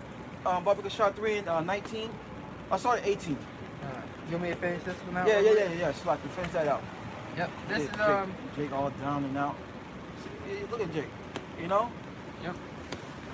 You take a guy off the street and he start eating the right foods, taking the right herbs, get on a right disciplined diet. He gonna be ruled, you know, he gonna be on top soon come. You know, because that discipline is very important. Yep. it elevates your mind because I saw a study, you know, on rats were given soda and they significantly got dumber. They just got dumber, lower vibrations, running into walls. Yeah, I still about Revelation 11 and 18. You know. How do you think, really? Because a lot, the Eastern world, they have a lot of that knowledge still in the earth, but a lot of Edomites in these labs, they find out things through experiments. Mm-hmm. You know, that's how they find out what modern medicine does. Yeah. You know, through experimenting on animals, on the Heavenly Father's creatures. Well, that knowledge is supposed to be freely given to you from the Heavenly Father. Yep, bro. That's why the scriptures say the Lord's going to destroy him to destroy the earth. This man's destroying animals. Look at number right there. Anyways. Yisroel 38 and 3. The skill of the physician shall lift up his head. You know, every brother got that position in the camp, you know. Yep. And, you know, he's honored amongst the brotherhood, you know. Oh, hey, ask that brother. He should know, you know. So, yeah, the skill of the physician lifted up his head. In the sight of great men, he shall be an admiration. Yeah, in the sight. You got it. Yeah. It says the Lord hath created medicine out of the earth. Yeah, the Lord created medicine out of the earth, man. Okay? And it was put here for us to take advantage of, but what? We lost our way. We lost the knowledge, man. That was a part of us discontinuing from our heritage. Yeah, I was thinking that. Like our diet. Like the other Apostle Hari brought out, you know, we have a Mediterranean diet. When you go, I go to a Mediterranean, like Sassoul. You ever been to Sassoul? I heard of it. I know. They got, you know, like fermented vegetables. They got the fermented cabbage in there. They got the super kale. They got the quinoa with the tabbouleh. I had some fermented cabbage. Yeah. Those things are very nutrients dense. You know, I get a salad from there. I'm like, damn. You know, unless I'm, you know, I normally 2 meals. You know. You know, and all of those greens, right? They say about going plant-based, like, yeah, that's part of our diet, you know? But real plants. Exactly. You know, and the heathens are really going to benefit from us being enrolled. We're going to share that knowledge with the world because we want the people, when I go to the beach in the kingdom, I want the people around me to be chilling. You know, in order. When I go to a beach here, I'm like, damn, look at this out of shape, unhealthy, smoking cigarettes. Well, shit, we know about Jake on your beach anyway. Alright. You know? Well, you can have Jake, you know. Might have some family. You know, you go to beach with families, you know, they be all out of order now. Everybody gonna be in order. It's gonna be nice. But y'all ain't gonna have no, might have some heathen women there. Yeah, serving, of course. Some women. Yeah, you can the men, shit. That's alright. They have to go somewhere else, man. I wanna see what John Jesus said? Work all day, I'll sleep when I die. That's how the heathens gonna be in the kingdom. They gonna work all day. First of that first 1,000 years. You know, they gonna be able to enjoy the earth, but they gonna be our perpetual servants. You know? Oh, how's my salt farm? You know? How's this? How that? That's what they're gonna be. You know, mansion. Just verse 4, one more time. The Lord hath made medicine out of the earth, and he that is wise will not abhor them. And that shows you that Esau is not wise, man. Esau is not wise at all. What did which Rothschild was that, man? That started to do away with the I forgot that which devil was. I know it was a Rothschild. Oh, petroleum. Petroleum, yeah. You know. Petroleum-based medicine. Petroleum-based medicine, but the Lord said, what? The herbs are the way. All right? And what's that last part? He that is wise, what? Would not abhor them. Would not abhor them. Would not hate them. Would not separate from them, avoid. Man. Yeah, avoid, yeah. You know? But that's because why? Esau can't make money off it, man. That's this man, that's what it's all about. What it tells us in Matthew, I believe it's the 6th chapter, you can't serve the Most High Mammon. So really, brothers, you know, we got this knowledge. If we're wise, we shouldn't be abhorring, you know, these things. That's part of our culture. Yep. You know, like, you don't got, hey, I bought 20 herbs today, and, you know, I'm going to start taking them, this and that. No, just find one. Yeah. Just find one herb that, you know, you want to start doing. Black seal is a good place to start. Yep. You know? Just find that one herb that you can start taking every day. You know, then you start learning, you start digging in a little bit more. But just find one thing. Don't worry about it, bro. That helped. You got sea moss. You know? Anybody's at the job, you know, they was like, yeah, we found out about sea moss. Why is not everybody taking this? Yeah. Everybody needs to have this. Right. You wonder why black people have such good skin? Yep. You know? But this is 1 Corinthians, well, I'm going to read verse 5 because I want to make a point. Huh. It says, was not the waters made sweet with wood, Yep.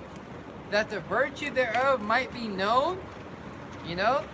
Let me know when you need it. Yeah, kind of. So, that's talking about the account when, I believe, the Moses put the water in the wood. Yep. Because it was water in the wood. it was contaminated. Yeah, and it helps, just like I was telling you with the moringa seed. Yeah. Yep. It helps, it gets those Toxins, yeah. those contaminations out, throws them to the bottom. Yeah. You know? It's bad, man. It's bad. So, you take tree salt, you know? I forgot what tree it is. But you got certain trees with the trees with the pines. Yeah. You take that tree salt and add it to your water. But it's got a jug of water at the house. Also, you know? the green pine straws too. Yeah. Yeah. Yep. You can do a tea with the it. pine. Yeah, you can do a tea with it. Yeah, yep. Oh, you can take them things right off the ground. You gotta clean them up a little bit. Yeah. The pine, The pine cone? the pine. I was talking about the pine leaves that fall on the ground. Yeah. That's what I'm talking about. Yeah. You gotta just clean them up. Yeah. You know, and you can make a tea out of it. Yep. Yeah, I saw there was a website I saw where edible vegetables that grow right here in whatever city you live in. Oh yeah. You know what I'm saying? So there's a lot of things that, you know, we see like the dandelion. You know what I'm saying? You can eat that. You know? Yep. Oh, and that it has its benefit purposes, I believe, with mucus is one of them. Mucus, I believe, retaining information, like, you know, your memory. Oh yeah. Yeah. Oh, lion's mane repairs stem cells in your brain. All these things. Imagine a society like that, you know? Just everybody, with your body breaking down. Yeah. You know? Constantly. Right. Yeah, seeing somebody sick, like, yo. It'd be like a thing, like, this person's sick. Because disease, you know, it's a compound word, dis-ease in the body. Yeah, the body's not at ease. Yeah, the body's not at ease, you know? And yeah, you need a well alkaline body, you know, 7 pH level. Yeah. That's alkaline, but it's not overly alkaline. It's not in this 14, it's not in the 13 alkaline level. Right. Right? You know, what Dr. Sebi say? Disease cannot live in the alkaline body. Yep. Yep. You know? Because he was not Issachar, right? But he was a Zebulonite. He was from the tribe of Zebulon, man. Yeah. Yep. Yeah, he was from the tribe. He was from Honduras. Yeah, really, Benjamin be knowing all the, Benjamin be knowing.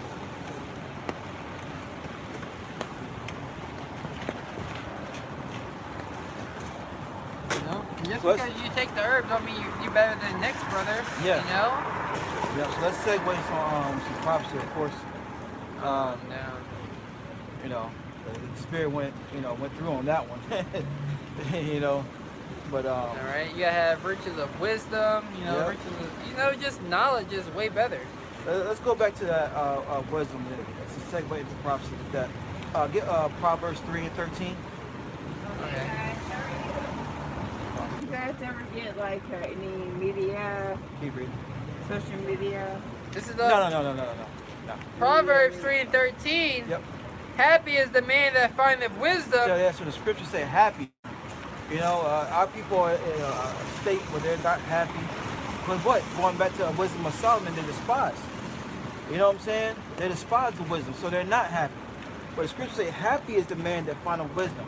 Like the water you have, Bashim al-Shah, put the spirit on us to understand that this is where the happiness lies at, man.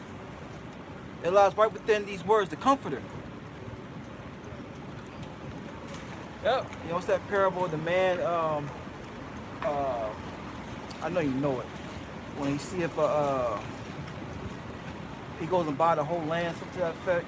Yeah. The kingdom of heaven is like to a man that found a treasure in the field. Yep. And once he's found it, he goes to sell all that he has. They can buy that land. Yeah, and that's what we're giving them everything we got for this, man. Right? We're losing our lives to save it. You gotta be all in. Yep.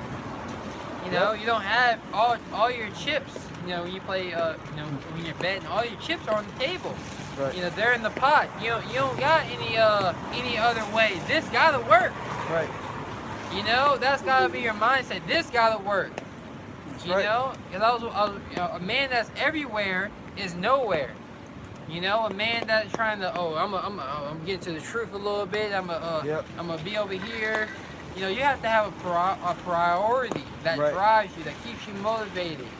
You know, and it has to be the truth, because it's the only thing that's not gonna fail our people at the end of the day. That's right. It's been proven. Sirach, the 2nd chapter tells you that. We can get Proverbs 13. I want some more on that Proverbs 3 and 13. Oh, God. Yeah. Proverbs 3 and 13. Happy is the man that findeth wisdom, and the man that getteth understanding. Yeah, to get up understanding, right? The principle behind the wisdom, man.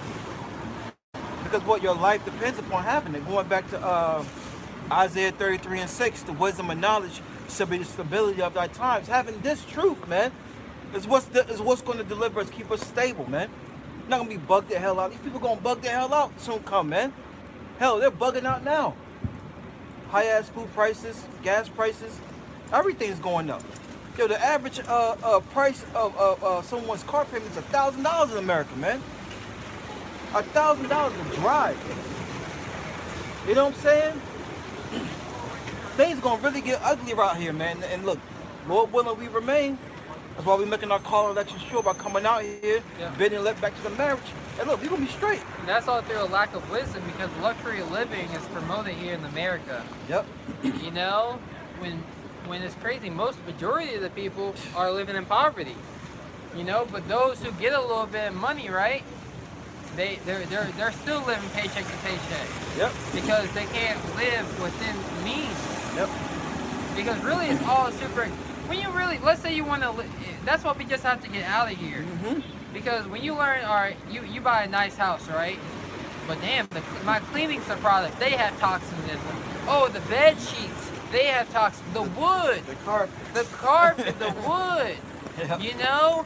Oh, the ventilation system, the water that runs through my faucets, and it's just like, damn. Yep. Yep. You can drop a meal on a small home, make sure, and then just how much is it gonna cost to keep up with it? Right. You know, it's just like, damn. You just can't win. You're in that rat race forever. Yeah. That's why we need a savior. Yep. You know. Proverbs 3 and 13. Happy is the man that getteth wisdom. That findeth wisdom. And the man that getteth understanding. Yeah, the understanding behind the wisdom, because your life depends upon it, man. The wisdom of this world. Get that public shot when you get a chance. The wisdom of this world, 1 Corinthians 3. Yeah, we'll get that now. You know, it's foolish. It's foolish, man. Yeah. You know, these guys go to college thinking they're doing so. That's a spigger for you, man. Yeah. And we read this. Paul was getting on that church. He was like, the Lord really don't care how wise you are, how much knowledge you've known before you came into the truth. You know, you really want to learn. You gotta come as a babe. Yep. You know, you gotta become a fool. And you know, it's crazy because they'll use that proverb. I've seen that. You know, if anyone who wants to be wise, they must become a fool. Yep. You know, they must admit that they're fools. Yep. You gotta humble down and be willing to learn this knowledge. Yep. You see it all the time in sports. You got it. Proverbs 1 Corinthians 3:19. Start 18. Yep. Verse 18, let no man deceive himself. Yep. If, Good. if any man among you seems to be wise in this world, let him become a fool. Yeah, let him become a fool. Like you said, you gotta be humble, be brought down low. Because when you come back to this truth, man, you gotta throw everything pretty much out that you once knew, man. Because it's contrary with the Bible. It's contrary with what the Lord promotes through these scriptures, man. All right, you gotta be a fool. Because this world tells you what? This world tells you, Esau's wisdom is the way. His knowledge, his understanding, his false way of salvation is the way. And that's contrary, man. This man has a bunch of laws that change every whenever he wants to change them, man. I was about to say every year, but he changes whenever he wants to change them. You know, you got constantly going back to school for that. This is school. What's that? System. School system means pit. System right? means pit. Yeah. And the school system means you're being schooled into a trap. Exactly. You're being schooled to be trapped into the Esau Edom's rat race. Mm-hmm. Right now, like that. But yeah, no, you're right. You're right. Now I was looking at them going like everyone goes. A lot of people go that way, so going in the first turn. You thought that shit was too called, that's why. Probably. Who knows? Don't give him too much credit. Yeah, don't give him too much credit, you know. But yeah, man, you gotta consider yourself a fool. You gotta be pretty much born again, man. You gotta throw out everything you once knew, like, oh yeah, chasing the bag is the way. That's not the way. All these books, you know. The knowledge of the Lord really elevates you. Yeah. You know, because we were doing, the camp. Some of the younger brothers in the camp, we were doing the research on being a stoic. And you're just like, wow. When you really learn, you learn about that, you see how that manliness, right? That was part of our culture. Yep. It's just like you start listening to new music. The truth elevates you. Mm-hmm. That music, no longer listen. Supposed to elevate. Yeah, it does. Because just like listening to the harp, things like that. Those things really calm the mind. And it gives you time to actually think and to work out your problems that are going on in your mind. Yeah. Work out a situation. When you have time to think, let's say you have things you're thinking about, things that are heavy on the mind. That's something you need to work out. Yeah. And whether it's you talking to a brother, working out those problems with the brother, working out problems with your loved ones, right? Right. That's what this knowledge teaches us. That's what Yahweh Shemal Shai teaches us. That's man, I hate to keep talking, but that's spiritual because this truth it gives you a sound mind, and we're leaders. We're leaders of our households, man. Right? And how can you expect people to follow you if the leader's unstable? Yeah, man. That's what hypergamy is all about. That's why women are meant to be like that. Yep. Look for the best suitable option. So men would have to perform at the highest level, at the highest caliber. Yep. That's why we gotta be at the highest caliber of men. That's why a man should be a hiding place for the wind during the times of trouble. A man is gonna be more precious than fine gold than the gold of Ophir, the man of Yahweh Shemal Shai, the man of the Lord. That's right. Because we got this knowledge. Yeah. The mysteries of what's to come, how to be strong during the times of affliction. Yeah. Let's keep reading. Yeah. Job tells us that too. In destruction and famine, thou shalt laugh. We're gonna be in a state of, no worries. Yeah, because we built up ourselves. Yep. You know, because a test is still coming. You know, but when that destruction comes, we're gonna be able to rejoice. You know, because we gonna know. Oh, I don't got no how by Shemel Shai gonna come through. That's right. You know, that gives you that peace of mind, and when he comes through, you know, you can be, let's go. That's right. That's right. Let's go. You know, you stood fast to your integrity. And bro's going to that word character means to sketch, you know, be engraved inside of you. You know, your character has to be engraved in you. That's why Yahweh Shai, he has to come and sup in your mind. He has to build you. But this is 1 Corinthians 3:19. For the wisdom of this world is foolishness with the Most High. Yeah, especially when it comes to you Israelites, so-called Negroes, Latinos, Native Americans, you Israelite foreigners, because it doesn't. First of all, it doesn't tell you who you are. You know, they come together according to Psalms 83 with one consent. So the nation to keep the name of Israel away from you, right? Yasha Allah, Princess of the Power. That's for starters. The name of the Lord, right? And His own begotten Son, hidden. Huh? I know that's so. A lot of kids are like that, man. Certain clothes don't fit, but you gotta just put them on them anyway, you know. Literally. You know. Yeah. But anyways, you know. See, they don't have a sound mind. It's probably demons all over them over there, man. You know. But the wisdom of this world, man, is foolishness, man. Okay.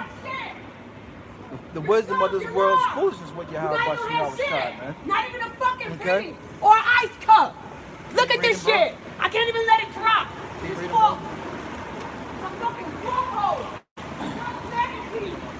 1 Corinthians 3:19. For the wisdom of this world. Huh?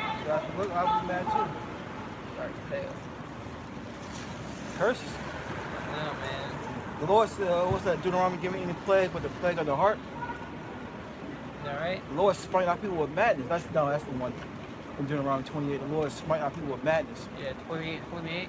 Huh. That's a mad mind right there. That mind is unstable. That's right. And you know, the wisdom of this world teaches people to be unstable. Yep. The wisdom of this world don't teach you how to deal with difficult situations, how to deal with hard times. Hard times. It really don't teach you. Yeah. Oh, live and let learn. Yeah. Because the ones who are ruling don't have to deal with hard times. This is Esau Edom's rulership.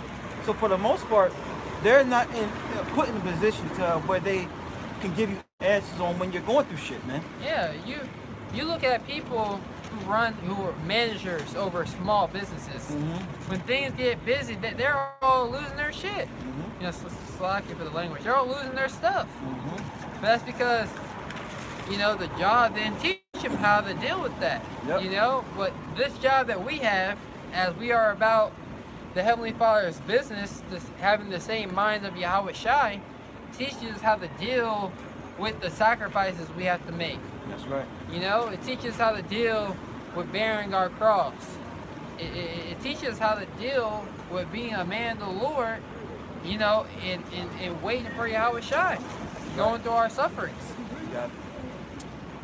It says, for the wisdom of this world is foolishness with the Most High, for it is written, He taketh the wise in their own craftiness. Yeah, and then the wise is the elites. The wise, look, the Lord's going to take them in their own craftiness, man. Their own wisdom. It's failing them now. It's failing them, man. All right, that wisdom, that witchcraft that they was blessed with is being taken away from them, man. All right? We can see clearly now through the spirit and power of Yahweh Shai, Shai, man. Through this wisdom. The wisdom of this world is not preparing you for what's coming, man. All right. You learn one new thing on the internet, everybody's like shocked and awe because it's like, damn, you can put olive oil on your body? Yeah. Whoa.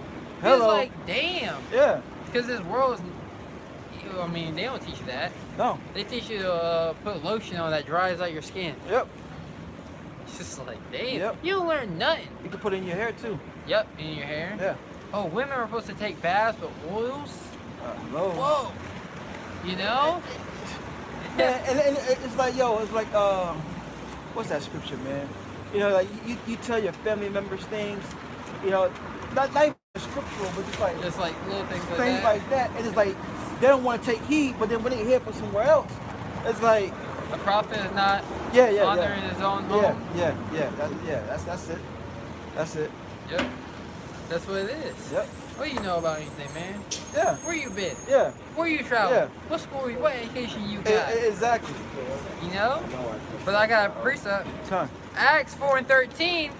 Now when they saw the boldness of Peter and John and perceived that they were unlearned and ignorant men, yep, they marveled. Yeah, well, they didn't go to no theological school, right? They didn't come up the ways of most of the learned came up, you know. But it was the spirit of Yahweh Bashim Shai. You know, Peter was bold. Right. You know what I mean? Right. Peter was a bold man. Yep. What, the Heavenly Father, you know? What, like, you know, the cool thing about the truth, the cool thing about coming to the body, the brotherhood, because we're going to that lone wolf demon, you learn things about yourself, about other men. Yeah. You know? Yeah. You may have a brother that has great experience in business. You know? He understands that world. Yeah. You know? That lifestyle. You know? And you know, you have a brother that's that might not come from that world, and they balance each other out. That's right. You know? And many other things. Like promise, just kind of like on topic, non topic. You see that decal they got right there? That camel? Yeah. Yeah. That's a law school here in North Carolina. Oh yeah. Going to the wisdom of this world. Yep. You know? And look, those are women. 3 beautiful women. Yeah, 3 beautiful women, yeah. You know? And they're driving the nice ass Lexus. Yeah. But when all hell breaks loose, what are you gonna do? Exactly. That's why the scriptures say a man, you know, gonna be. Sure, you gotta turn that wheel. Oh my, sorry, that's just. But you know why she backed up? Because she didn't. They have the camera. She don't know how far she can back up before she needs to pull forward. Yeah. Oh my. Hey Akim, try to be in the driver's seat all the time. Clearly. But it says, Acts 4:13. It says, now when they saw the boldness of Peter and John and perceived that they were unlearned and ignorant men, it says they took knowledge of them, that they had been with Yahweh Shai. Which they had. Yeah. You so, know? Oh, you got it. That's just the point that I wanted to make. You know, Yahweh, it don't matter if you go to theologian school. It don't matter if you, because Yahweh Shai is teaching us. Yep. You know, people were like, dang, you know, my mom's tell the family, I don't know what, you know, and everyone that I bring that, you know, they meet, I don't know what happened to my son, but one day he just changed. You know, he a totally different person now. You know? Like, wow. Yep. And your parents either love it or hate it. Yep, that's true. Yep, they're either gonna love it or hate it. You know? Yep. I was watching a video. Your mom, that mama spirit. You know, you can't really ask your mom for advice. Your mom want to keep you, hold you back. Yep. Because she wants to nurture. She understands the danger of the world. She don't want you to go out into the world and conquer the world. Yep. You know, as men are supposed to do. As men are supposed to do. You know, she wants you to stay at home, be safe. Yep. But your dad, you know, once the woman, woman nourishes the kid, once the dad, he's like, come with me, son. Yep. You going out into the world, you know, whatever, you know, take him to the job, you know, whatever it is.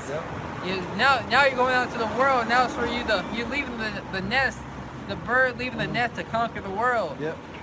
You know, that's why it's gonna be cool, you know. We're gonna be chilling. Yeah. Get that real fast. Pamper Child Proverbs with 22. Okay, yeah, do you remember Proverbs 22? Yeah, real quick. Because, you know, our women, they're setting our men up for failure, man. Yeah, man. You know. Oh, bro.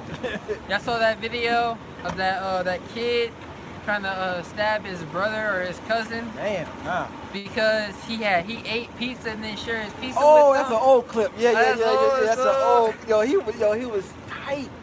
He was tight, yo. I remember that. He was like, he's like, you gonna stab me? He's like, I share my piece with you. Yeah. You know, brother did a video on it recently. Yeah, yeah. But this is the Proverbs. I was like, damn. Yep. Oh, and they say statistics. You know, Esau Edom's numbers tell you. You know, single parent homes lead to the highest risk of, you know, people going to jail, Incarcerated. Yep. being incarcerated. I tell you one better. There's no, you know, speaking spiritually, there's no such thing as a single parent home, because that woman, mind, her vibration, her mindset is off of another man's frequency, way of thinking, and it's Edom. It's Edom, the man who has the fucking power, man. Yeah, it is. You know, you're gonna be up because women are meant to follow. Their mindset gonna be up under some man's vibration. And if it's not her husband, it's through these fucking devils, man. You know? That's true. Proverbs 22:6. Single physically. Yeah, physically single. Yeah. Proverbs 22:6. Yeah, 6. What? It says, train up a child in the way he should go. Yeah. You know? When you're training somebody, you're getting them right. You're getting them ready for the fight. Right? And there's a spiritual fight we're fighting. We're battling, man. And look, since the women been given the power, right? What are they training our men up to do?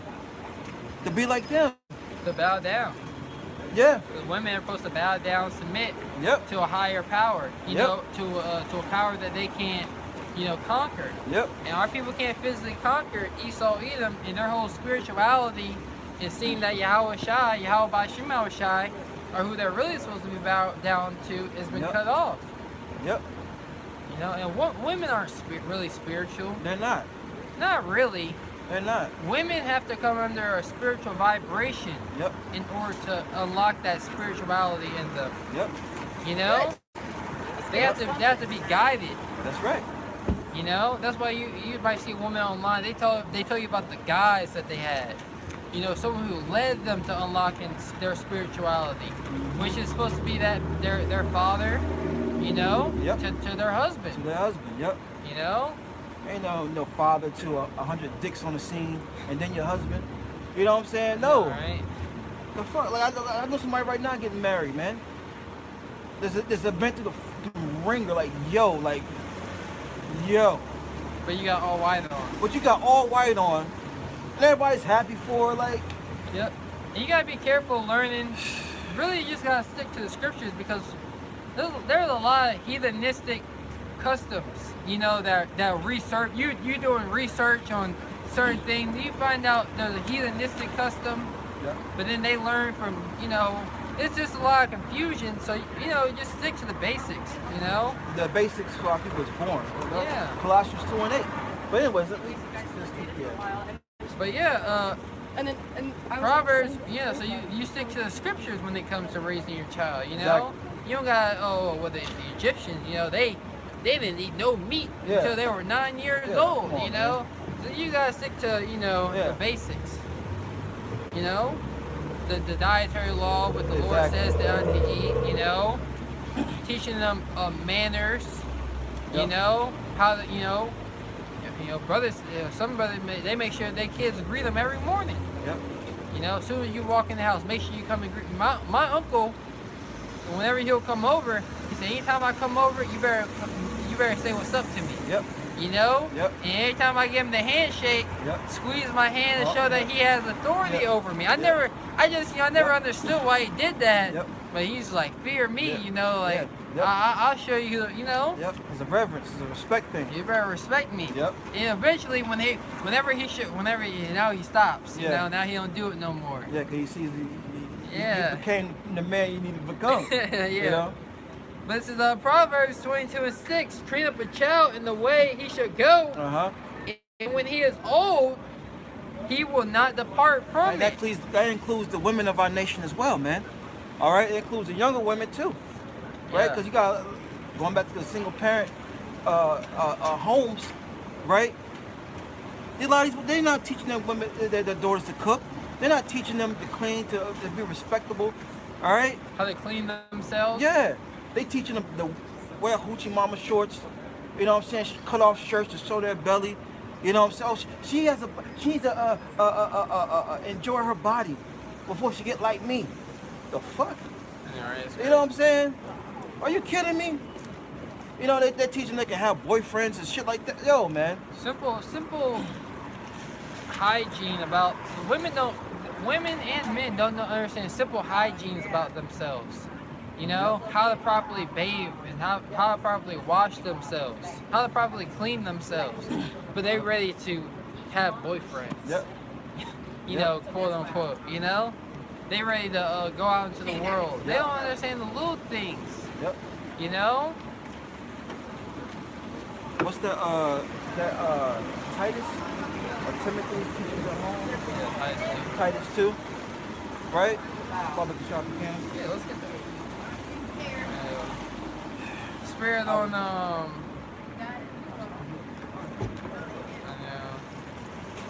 Spirit kind of on, like, you know, taking care. I was thinking about Spirit had me thinking this ain't just some weekend thing we do. Yeah, no. You know, sometimes, like, that's why, like, brothers, do your lessons. You know, don't get me wrong, do your lessons, do your sit down videos. When you don't got nothing to do, when I don't got nothing to do, I'm like, yeah, let me turn on the camera. Yep. Yo, when I come home from work, let me do a video before I do anything else. Let me turn on a video before I do anything else. That's right. You know, and then, you know, when the camera is off, like, you got a woman, you know, you watch, you ain't just watching loving basketball with your woman. Oh, hell no. Yeah. You know, what you doing? Yep. You know, I turn on, you know, health videos or something that I want, something that I like. You know, turn on some, you know, another woman explaining, you know, their cycle or something. You know, yeah, their hormones. That's the problem with this place. The problem with this place is you're taught to give in to what your woman's about, what she wants. It ain't about that, man. You seen Coming to America. What do you like? Whatever you like. And that's how it's supposed to be, man. I don't ask her what she wanted to watch on TV. Oh, hell no. Nah. Maybe when I'm about to go to sleep. Right. You know? I'd be like, yo, pass me that remote. I was like, nah, we ain't watching this. You know, we telling the past, I'd be like, find a good movie. And I'm the one that end up finding the good movie. You know what I'm saying? Yeah, turn this off. Yeah, what is this? Oh, nah, we ain't doing this. She gotta be on your tip. Exactly. You know? You let her have her do what she want her free time. Mm-hmm. You know? This is yeah, I believe it's I'm in Timothy's. No, Titus 2. I'm in the wrong page over. Okay. This is Titus 2. I'm starting at top.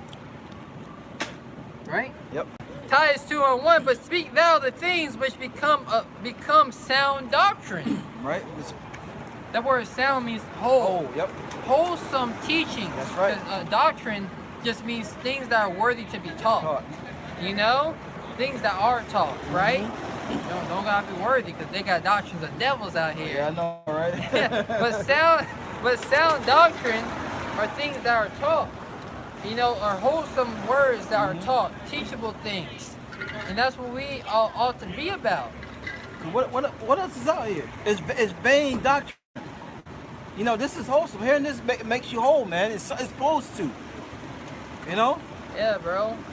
I mean, like you said, like every brother's situation with the woman ain't gonna be the same. Mm-hmm. You know, some brothers' women ain't really about that. You know, some brothers' women, and I don't really know. You know what you know your relationship you got with your woman. That's all that matters. And I understand the relationship that I have with my woman. That's it. You know, That's so it. the advice I give you might not fit you. Exactly. You might, you know, I don't know what you got going on. It might not be the same tip. You know. Yep. So, hey, but we understand what the scriptures say. That's right. Especially if they, you know, your woman really don't believe. Yes, you don't. Job, what's that, 39:17? She really don't believe, bro. Yeah. She believes in you. Yep. She believes in you. She believes that, you know, whatever he's into, he's paying the bills. Yeah. Whatever he's into, you know, he's doing, you know, he ain't losing himself. Mm-hmm. You know, the power is gonna come when Yahweh Shai gives that power. Hey, just a personal, you know, something that happened to me. Yeah, you can say it's testimony. My demon told me that.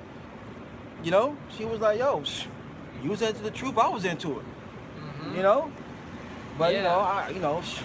I'm tired of it. You know. I'm tired of it. I don't believe how you believe, and I was okay with that. Yeah. Cause it ain't meant. You're gonna have your elect women. The scripture they can still be saved in childbearing. Yeah. If your woman sees that you read a lot, right? Mm-hmm. And she's like, oh, we should read together. You know what she wants? She wants your time. Yep. She don't want you to read with her. Yeah. She wants you to do some activity with her. Yeah. You gotta be able to read in between the lines. You Yep. know, that's the little experience I've gained. She wants you to be more on point. Mm-hmm. Because they can tell when you're going through it. Yep. If you got a decent woman. But Titus 2:2, Mm-hmm. it says that the aged men be sober. Yep. Be sober, man. The aged men. All right. Be sober. But what? The philosophies. Yep. Okay. There ain't nothing wrong with having a drink in your own. If they give strong drink, to those that are about to perish and in your older age, Yeah. That's also a custom. You seen Braveheart? Remember Yep. Braveheart? Yep. Remember that drink they was trying to give him? Yep. It's a it's We good dog. We I good. believe We good. We don't need that, umbrella. No, we good. Okay. Yeah. I believe because Yahweh Shai, they were trying to give him that Oh yeah. not gall, but it was something else Yeah. to take away the infirmities, Yeah. Yeah. to take away the affliction. It was frankincense. Frankincense. When you look it up, it's frankincense. I Yeah. can't remember. Myrrh. Frank- Myrrh. It's myrrh. Like you have frankincense and Myrrh, myrrh. Then you yeah, have myrrh. myrrh. Myrrh, You have yeah. frankincense, and then you have myrrh. Yeah. It was myrrh. Cause I was looking up. You can make a wine out of it. And you can drink it, and it's supposed to be something that takes away pain Right. out of your body. So if brothers know how to do that, Yep. that's a healing herb. But Yeah. strong drink. I was thinking about that. But also, the way they pierced Yahweh Shai, a doctor went into it and was saying how that probably wouldn't even help that much because they hit certain nerves to where every time he exhaled and inhaled was excruciating pain, and the doctor was he was getting beside himself because he was like, I don't see how he could. That was one of the most excruciating pains you can go through. Yep. Yep. Exactly. Yahweh Shai, for his stripes we were healed. That's serious. And he did it for you niggas. Well, the whole He did for us, all of us. You know what I'm saying? He But did the for elect. the greater good. Yeah. You All know? right. He's like, damn, I created these people. Yep. Yeah, And this is I the ain't thanks I clear. get. You see why the Lord's coming back mad, angry. Yep. Hold up. We gotta be in. I'm gonna read out the phone. I don't know. He didn't text me. I had that stencil. Oh, that's cool. I got my phone good. All right. It says Like Titus 2:2 Yep. says that the aged men be sober, grave, temperate, sound in faith, in charity, and patience. Yeah. Patience come with experience. And aged men have it. Yeah, those are characteristics that we should have, like you said, temperance, self-control, because aged men should have self-control because they've experienced things. They should understand what's good for them, what's bad for them, what's evil for them. An aged man should understand how to govern his body. Yeah, it tells that it's about the experiences of the aged man, the crown of the aged man. Go ahead, bro. Yeah, go ahead. Yeah, experience is the crown of the aged man. Yeah. You just type in crown. And Yeah. I was just typing crown and age. I'm already here. Kind of. This is Sirach 25:6. It says, "Much experience is the crown of old men, and the fear of Yahweh is their glory." That's right. And the cool thing about the scriptures that the Heavenly Father left us, that we can read the scriptures we can read about a man of wisdom, whole experience. Yep. And how we dealt with that experience. Yep. And just you read it once, you know, you get something out of it, but every time you get something else out of it, you get something else, you gotta read it multiple times. You know, like I was telling brother, I'm really big into movies. I'll watch a movie or a clip, little 5-minute clip of the movie, my favorite part, multiple times. I mean, you know, you get so much more understanding, you know, of, you know, why did the director, because you got to get into the mind of the director. Why did the director tell them to act like that? You know, why is he crying? Why is he so emotional in this scene, Right. You know, when you really understand it, like you understand it like that. You know, now when I see a movie, I'm like, oh, this is a well-directed movie. This is a well-acted out scene. You know, so when you get into the scriptures and you read about other men's experience, you know, oh, I can see why, you know, he did this, you know, and why I need to apply it to my life. You get to understand it behind it. I'm gonna read it one more time. This is They say reputation is the father of all skill. This is Sirach 26:25, Salakia, and 6. It says, I started, wow, I started, Because of how the aged men ain't always wise. I started at 3. It says, if thou hast gathered, Sirach 25:3, if thou hast gathered nothing in thy youth, how can thou find anything in thine age? Yeah, what you're supposed to be gathering in your youth is wisdom, instruction, discipline, order. These are things that you're supposed to be gathering in your youth. So as you are born again, that's why you got guys that be in for 7 years. You didn't what? You don't know anything. I know, right? Because when you first come into this knowledge, you weren't gathering in your youth. As we are creatures who are born again. You know? So how do you expect to get everything out of your old age? You know, as when you start to mature, how do you think you're supposed to gather, you know, and you're supposed to be able to reap those benefits, those fruits of the spirits that you've got over the years of being in this faith? You know? Sirach 25:4, it says, oh, how comely a thing is judgment for gray hairs and for ancient men to know counsel. That's right. How beautiful, right, is it for the old men of our society, right, of our nation, to understand judgment, to understand, to be able to give good counsel, be able to pass down wisdom, right, to pass down their experience, their knowledge, their understanding to us, right, as from generation to generation. You know, and that's why there's such a disconnect, right, because the generation that your parents grew up, they were raised a certain way, right, and they try to give you that knowledge. But when you've been influenced by Esau, Edom, right, in his school system, you know, they see like, damn, they didn't turn out how I wanted them to turn out. So there's a disconnect because that knowledge of how they're supposed to be raised and that connection between family and family is broken, you know? That's why we gotta get out of here. That's why the ways of Yahweh Shema Shai has to be promoted in the earth again. Going back to what we was reading, Proverbs 22. Training up a child. It says, Sirach 25:6, it says, much experience the crown of old men, and the fear of Yahweh is their glory. Yeah, a crown, the glory, you know? A good name. That's what, you know, that's what that experience gives the old men, you know? It gives them, you know, crown, recognition. Being put in the high, being held in high esteem. You know, so you have men. That's why, like, you have different brothers in different walks of life. They can give you experience with women. You know, that you've never experienced. You know, you go to a mechanic. He knows all the ins and outs. The Honda mechanic. You know, he knows all the ins and outs of that machine. You know, he's like, oh yeah, that sound. The guy in the car, oh, you got this type of engine. You know? So something like that.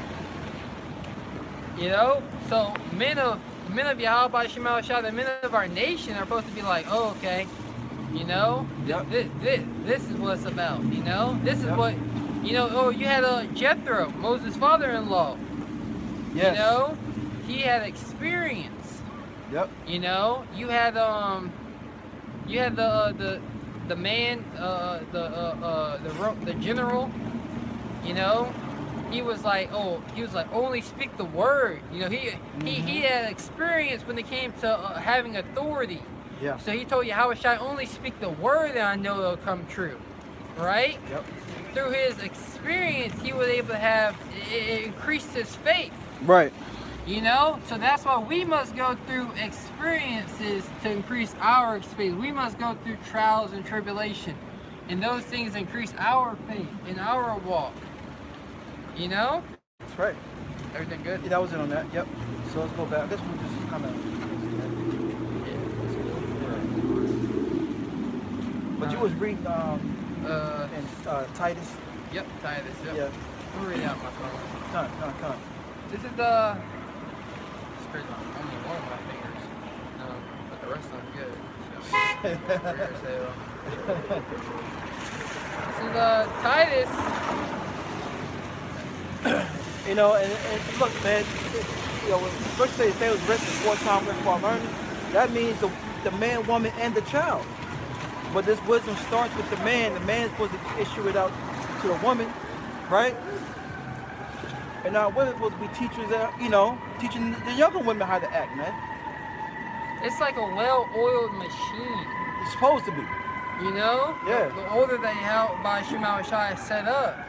But Esau Edom has said, no, the frog don't have to be a frog. Yeah.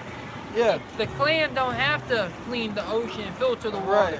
Right. He can be chilling on your plate and he can be eating. Oh, snails too. Yeah. You know, because snails are a delicacy. They clean the ocean as well. It's terrible. Titus 2:3, the aged woman, I'm gonna read 2 again. Yeah. It says the aged man be sober, grave, temperate, self-control, sound in faith. Like, his faith gotta be whole, complete. Yep. You know? You gotta be like, oh yeah, this man believed. You know, all the things he's been through, he's got faith. His faith is unwaverable, unshakable, unmovable. And that's why, you know, watching Apostle Har and the elders when they were on 34/7, the brothers made a power video, right? He's like, we believe. He's like, we 1,000% believe. Yep. Ain't nothing they've lived. Those men, right, have lived through too much to not believe. Yeah. You see what I mean? Yep. Yahweh Shai has really been with them. Yep. You know, in all aspects of their life. That's right. Yahweh Shai is still teaching, you know, wisdom is forever learning. You always gonna have something to learn. Yep. You know, and they are experiencing that. They experience that Yahweh Shema Shai is true. That's right. This is and they're examples. You know, there are examples. They're like, oh, these men, Yahweh Shai has been with them this whole time. Yep. You know, well Yahweh Shai gotta be with us. Right. You know, what they go, that's why it's good to hear the war stories, right? Things like that. But this is Titus 2:3. It says, the aged woman likewise, that they be in behavior as becometh holiness. Right? As becometh holiness. That their behavior should pattern that which becomes that which leads to holiness, being separate, pure. Yep. You know? It says, not false accusers. But that's Jake all day though, right? You got it. It says, not false accusers. Alright. Yeah. Not false accusers. Not given to much wine. Yeah, woo, not giving too much wine. What's the first thing our women do? They dabble right into the wine, man. Yeah. You know? And the wine, man, look, the spirits start hopping around. Yep, because really when you drink, you know, how you handle yourself your drink it shows how much you have control over your spirit, how much temperance you have. You know, so that wine, you know, really only time a woman should be drinking wine, you know, you about to, exactly. about to chill. You about to get it in. Yeah. You know, you may sip let it do its thing, and then once that, you know, your body starts turning up, you know, and getting aroused. Yeah, hot. Yeah. That heat starts kicking in. Exactly.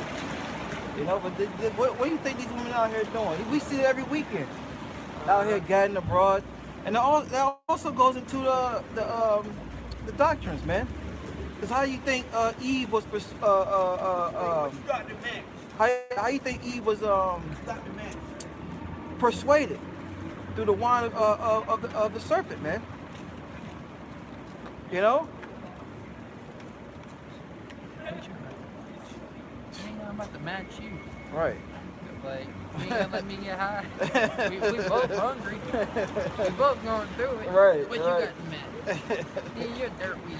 You know you don't got enough. This is Titus 2 and 3. Right.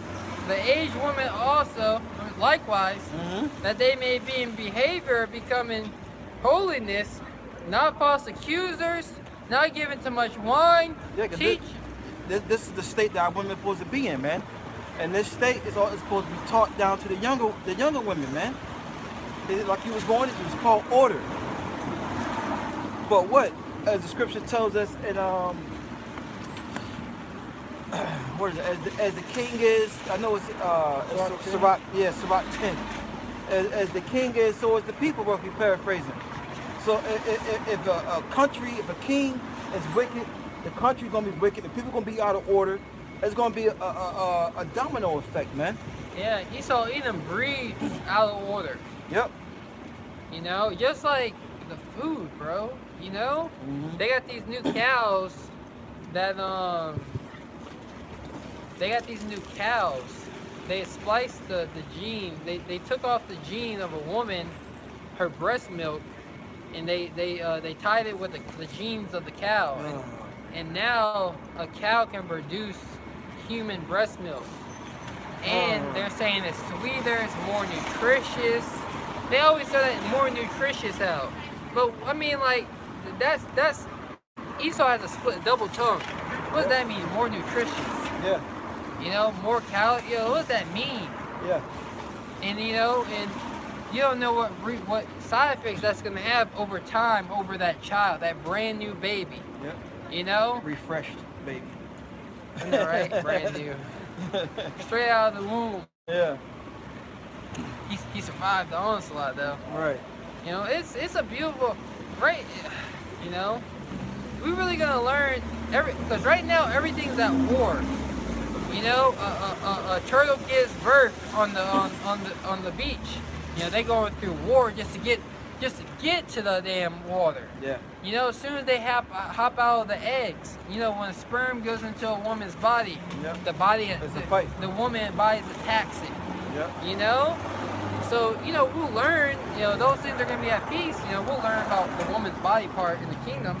Everything's going to be at peace. You know, this is what we're learning about. This is our heritage. This is what we're coming back into. Yep. This is what we desire. This is why we desire the kingdom of Yahweh Shema Shai to be set up in the earth. Right. You know, it's what you should constantly be thinking about, constantly be meditating about. Yep. You know, we can see some prophecies. All right, did you finish that out? Yeah, just one last part. It says, can you get Sirach 39 and 1? That's the spirit. It says, not given to much wine, Yep. teachers of good things. Oh, that they may teach the young woman to be sober, to love their husbands, to love their children. Now, look, I just saw, I put up a post where an N-Dub, well, she might have been a native. Well, anyway, same thing, right? You know, she deleted her child with scissors because she wanted the child to go to heaven. Where's the love in that? I thought that. You know what I'm saying? Where's the love in that, man? Did it say keepers at home? Oh, yep, next part. It says to be discreet. Discreet. Low key. Low key. But these women are what? Proud. They walk, look, but don't touch. You know? And the same way the mother is, scriptures tell you that. As in the mother, so is the daughter. That's what, like you said, we got to get out of here, man. We're in the worst case scenario. Yeah, I know. The problem with that water, when you land on you, it's something. Yeah. dirt. Yeah, that's why I got my hoodie like kind of like, Yeah. you know. But we know we had bills with gold. That wouldn't be a problem. Exactly. Exactly. Shalom, bro. Y'all about to shop. Y'all about to ship my shop like that. Shalom, brother. Shalom. Let's go to the Christian. Yep. To be discreet, chaste, pure. Yep. Chaste. Purity. You know. Chaste also. To be chaste also is to be like sincere, innocent. Yeah. Innocent. Yeah. Mostly innocent. Yeah. Pure. I like. Yeah. Yeah. It says. I'm sorry. You said. No, go ahead. It says keepers at home. Keepers at home. Y'all supposed to be out gadding abroad, man. Y'all supposed to be taking care of the household, man. All right. It's dangerous outside the home for a woman, man. Literally. For the man, how much more the woman? But y'all gonna get that rush, man. You gonna get that rush that you wanted in Jacob's trouble. Yep. Keepers at home. I was talking about my rib. We stay Friday night. We stayed the hell home. Yep. Yep. We home. Soon as she came home, straight put her pajamas. Yep. You know? Yep. You ain't going out. Where you Yeah. going? You going nowhere? Where you going? Yeah. I'm here. Yep.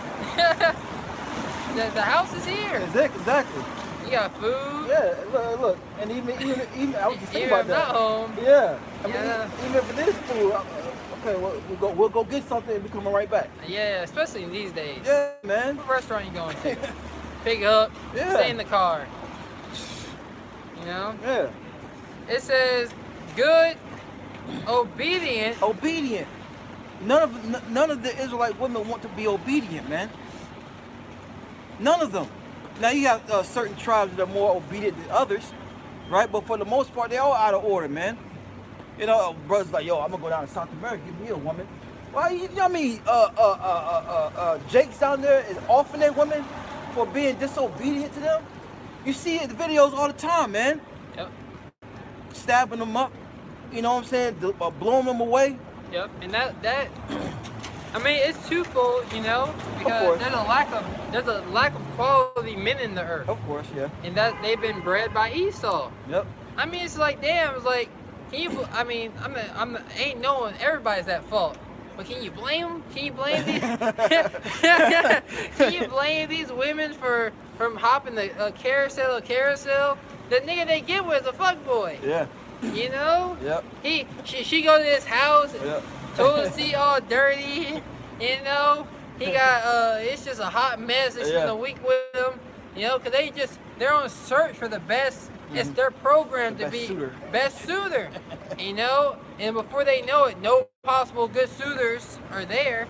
So it's a society dysfunction. Plus, it's a suitor for the moment. Yeah, you know what I'm saying? She gets her her things for the moment, like you said. Where's it at? But it's because the society is broken. Yeah. You know? Yep. Real fast. I'm gonna bring this out real quick.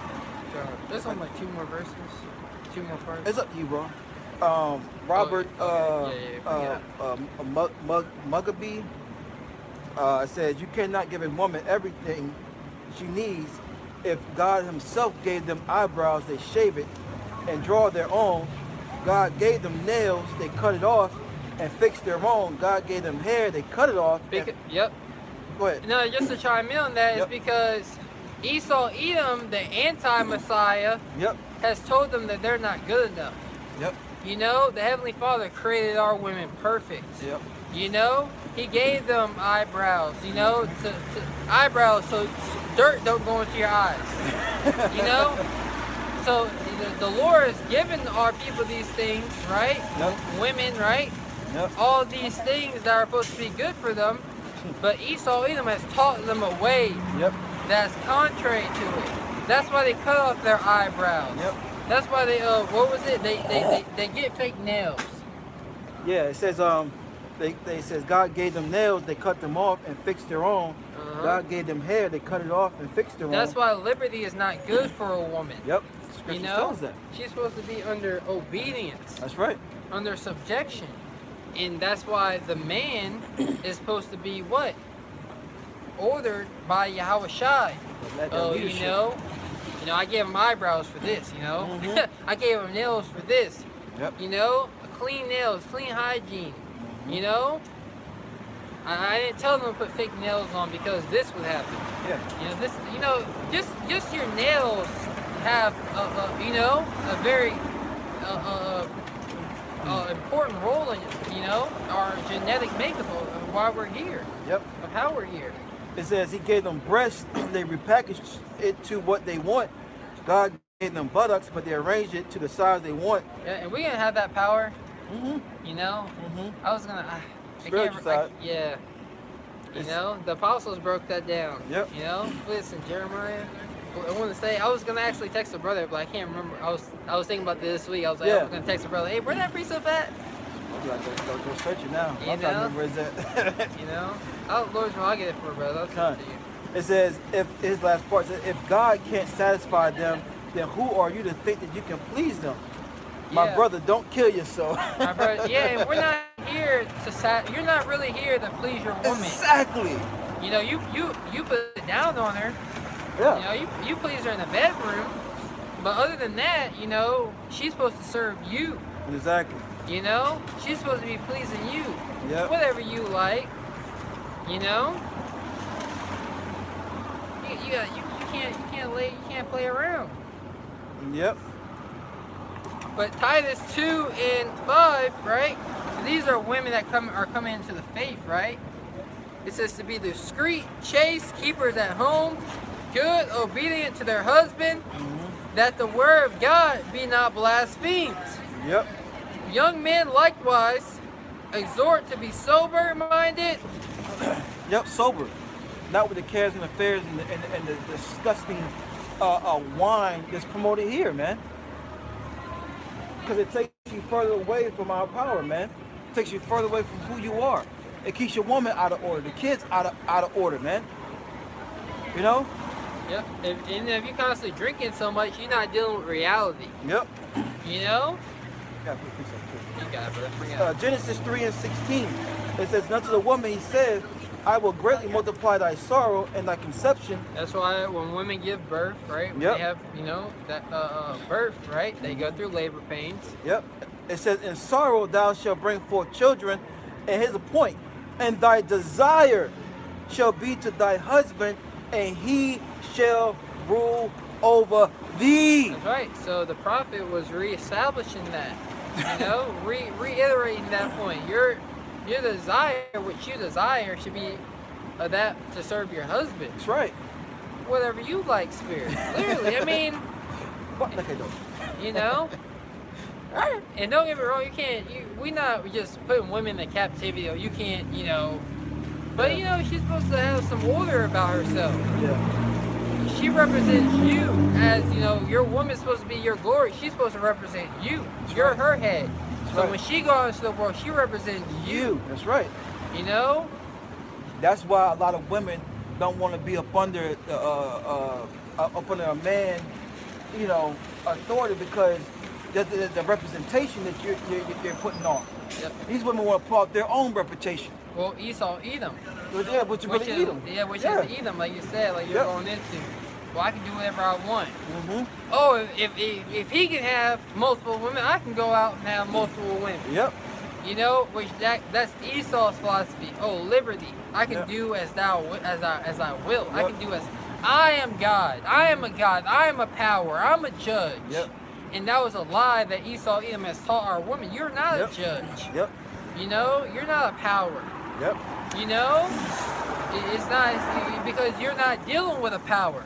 You're not dealing with a divine power, I should say. Yeah. You know, which is Yahweh, Bahashim, Yahweh Shai. They're not simple with you in their mind. Awake your calling on the bus. Awake your calling. Women have a calling. Exactly. You know, it's a beautiful thing. Yeah. You know? I'm like, damn. Yep. And this chapter goes into pretty much about what you know, Satan was doing. You know? But anyways, that was the point on that. You said Sirach 39? Yeah, let's get Sirach 30. Segue a little bit. I've been meeting segue a long time ago. Alright, yeah. So we mentioned something about this word is supposed to consume you. Right. You know, that's why I wanted to bring this out. You know, Lord's willing, you know, it's edifying. Sirach 39:1, it says, but he that giveth his mind to the law of the Most High, and is occupied in the meditation thereof. That's right. You gotta give your mind to the law. Your mind has to be given to the ways of Yahweh by Shema Shai. That's right. You know, you got Jake that give their mind over to their woman. They give their mind over to their, Get out thy strength. you know, they give their mind over to the woman. So all they're thinking about is their woman, their woman, their woman. You give your mind over to your job or your children. That's all you're thinking about. So the law of Yahweh by Shema Shai is what you're supposed to all what you're supposed to be thinking about. Yep. It says how to please your Lord. That's right. It says to be occupied, right? I'm gonna read it one more time. Yep. It says, but he that giveth his mind to the law of the Most High and is occupied. Occupied goes into being used by someone busy and active. Yeah, your mind has to be busy, active. Yep. You know, you just can't be idle-minded. You know, I hate when I have like clear thoughts and I'm thinking about, you know, a song that I listened to earlier in the week. Yeah. Which ain't nothing wrong because, you know, well, the music I listen to, you know, motivational, mostly motivational music, you know, to get you at work, to pump you up, give you some energy, which so it ain't nothing wrong, but still, you know, I'm like, nah, you know, you start, I'm gonna think about the Heavenly Father and His business. Yeah. You know? Because music puts you in a mood. It's a mood. Yeah, like you got cleaning music. Yeah. When you were a child, they turn on the music, your parents, to clean up on Sunday, right? On the day they got off. Yep. The vibe different. Your mom, oh, she in a good mood today. Yeah. She looks, you know, she in a good mood. Yep. That's right.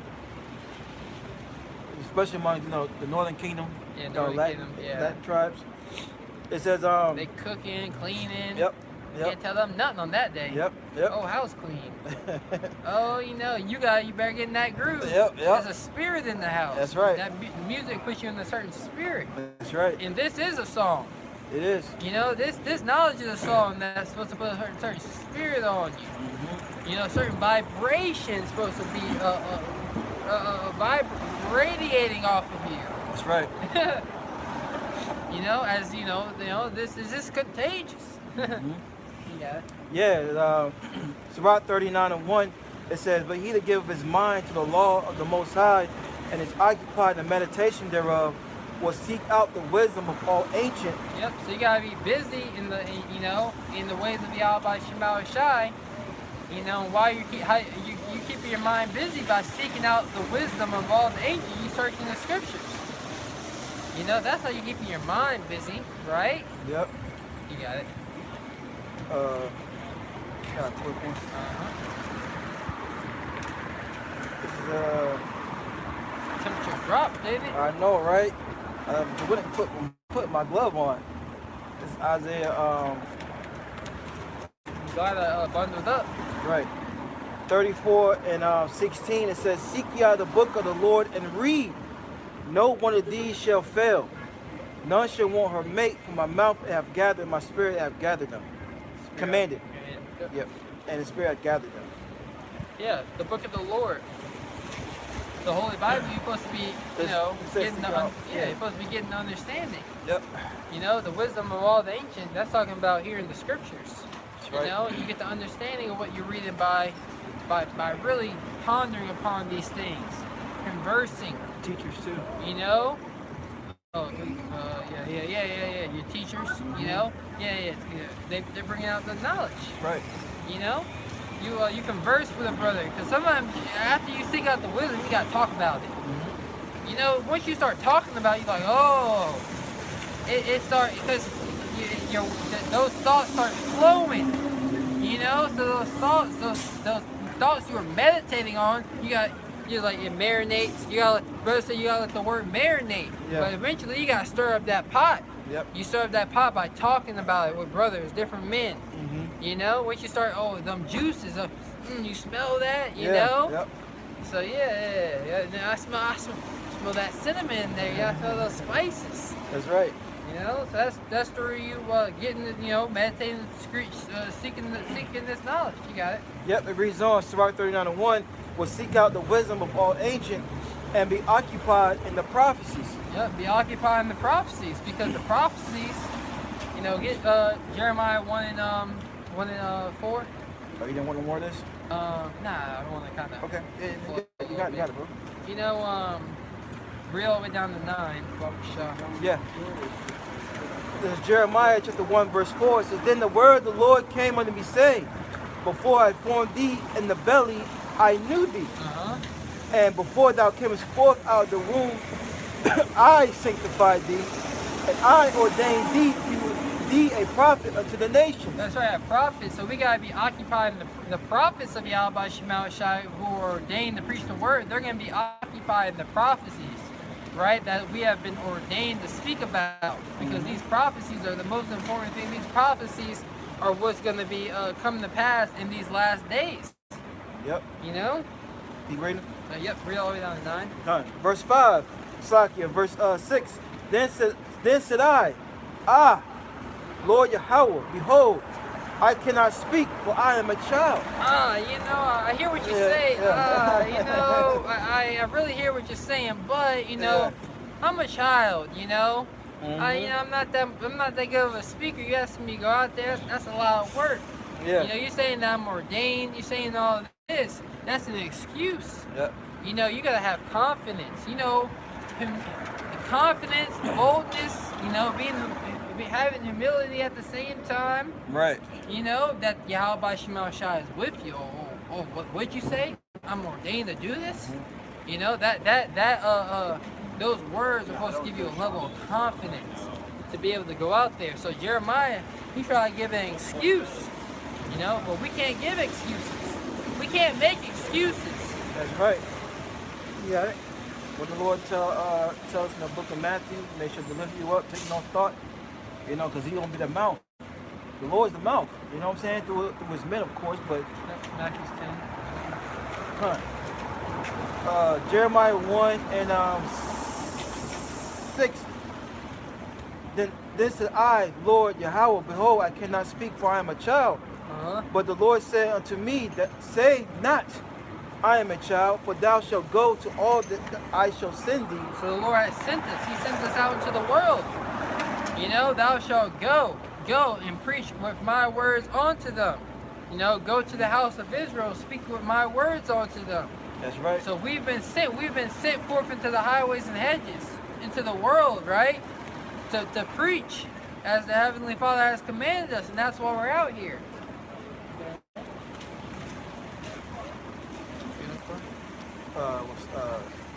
About being chosen. I was wondering, St. John. Oh, I've chosen thee? Yeah. Matthew, St. John 15:16? 15:16, yep. I'm gonna get it real quick. Yeah. It's the book of St. John.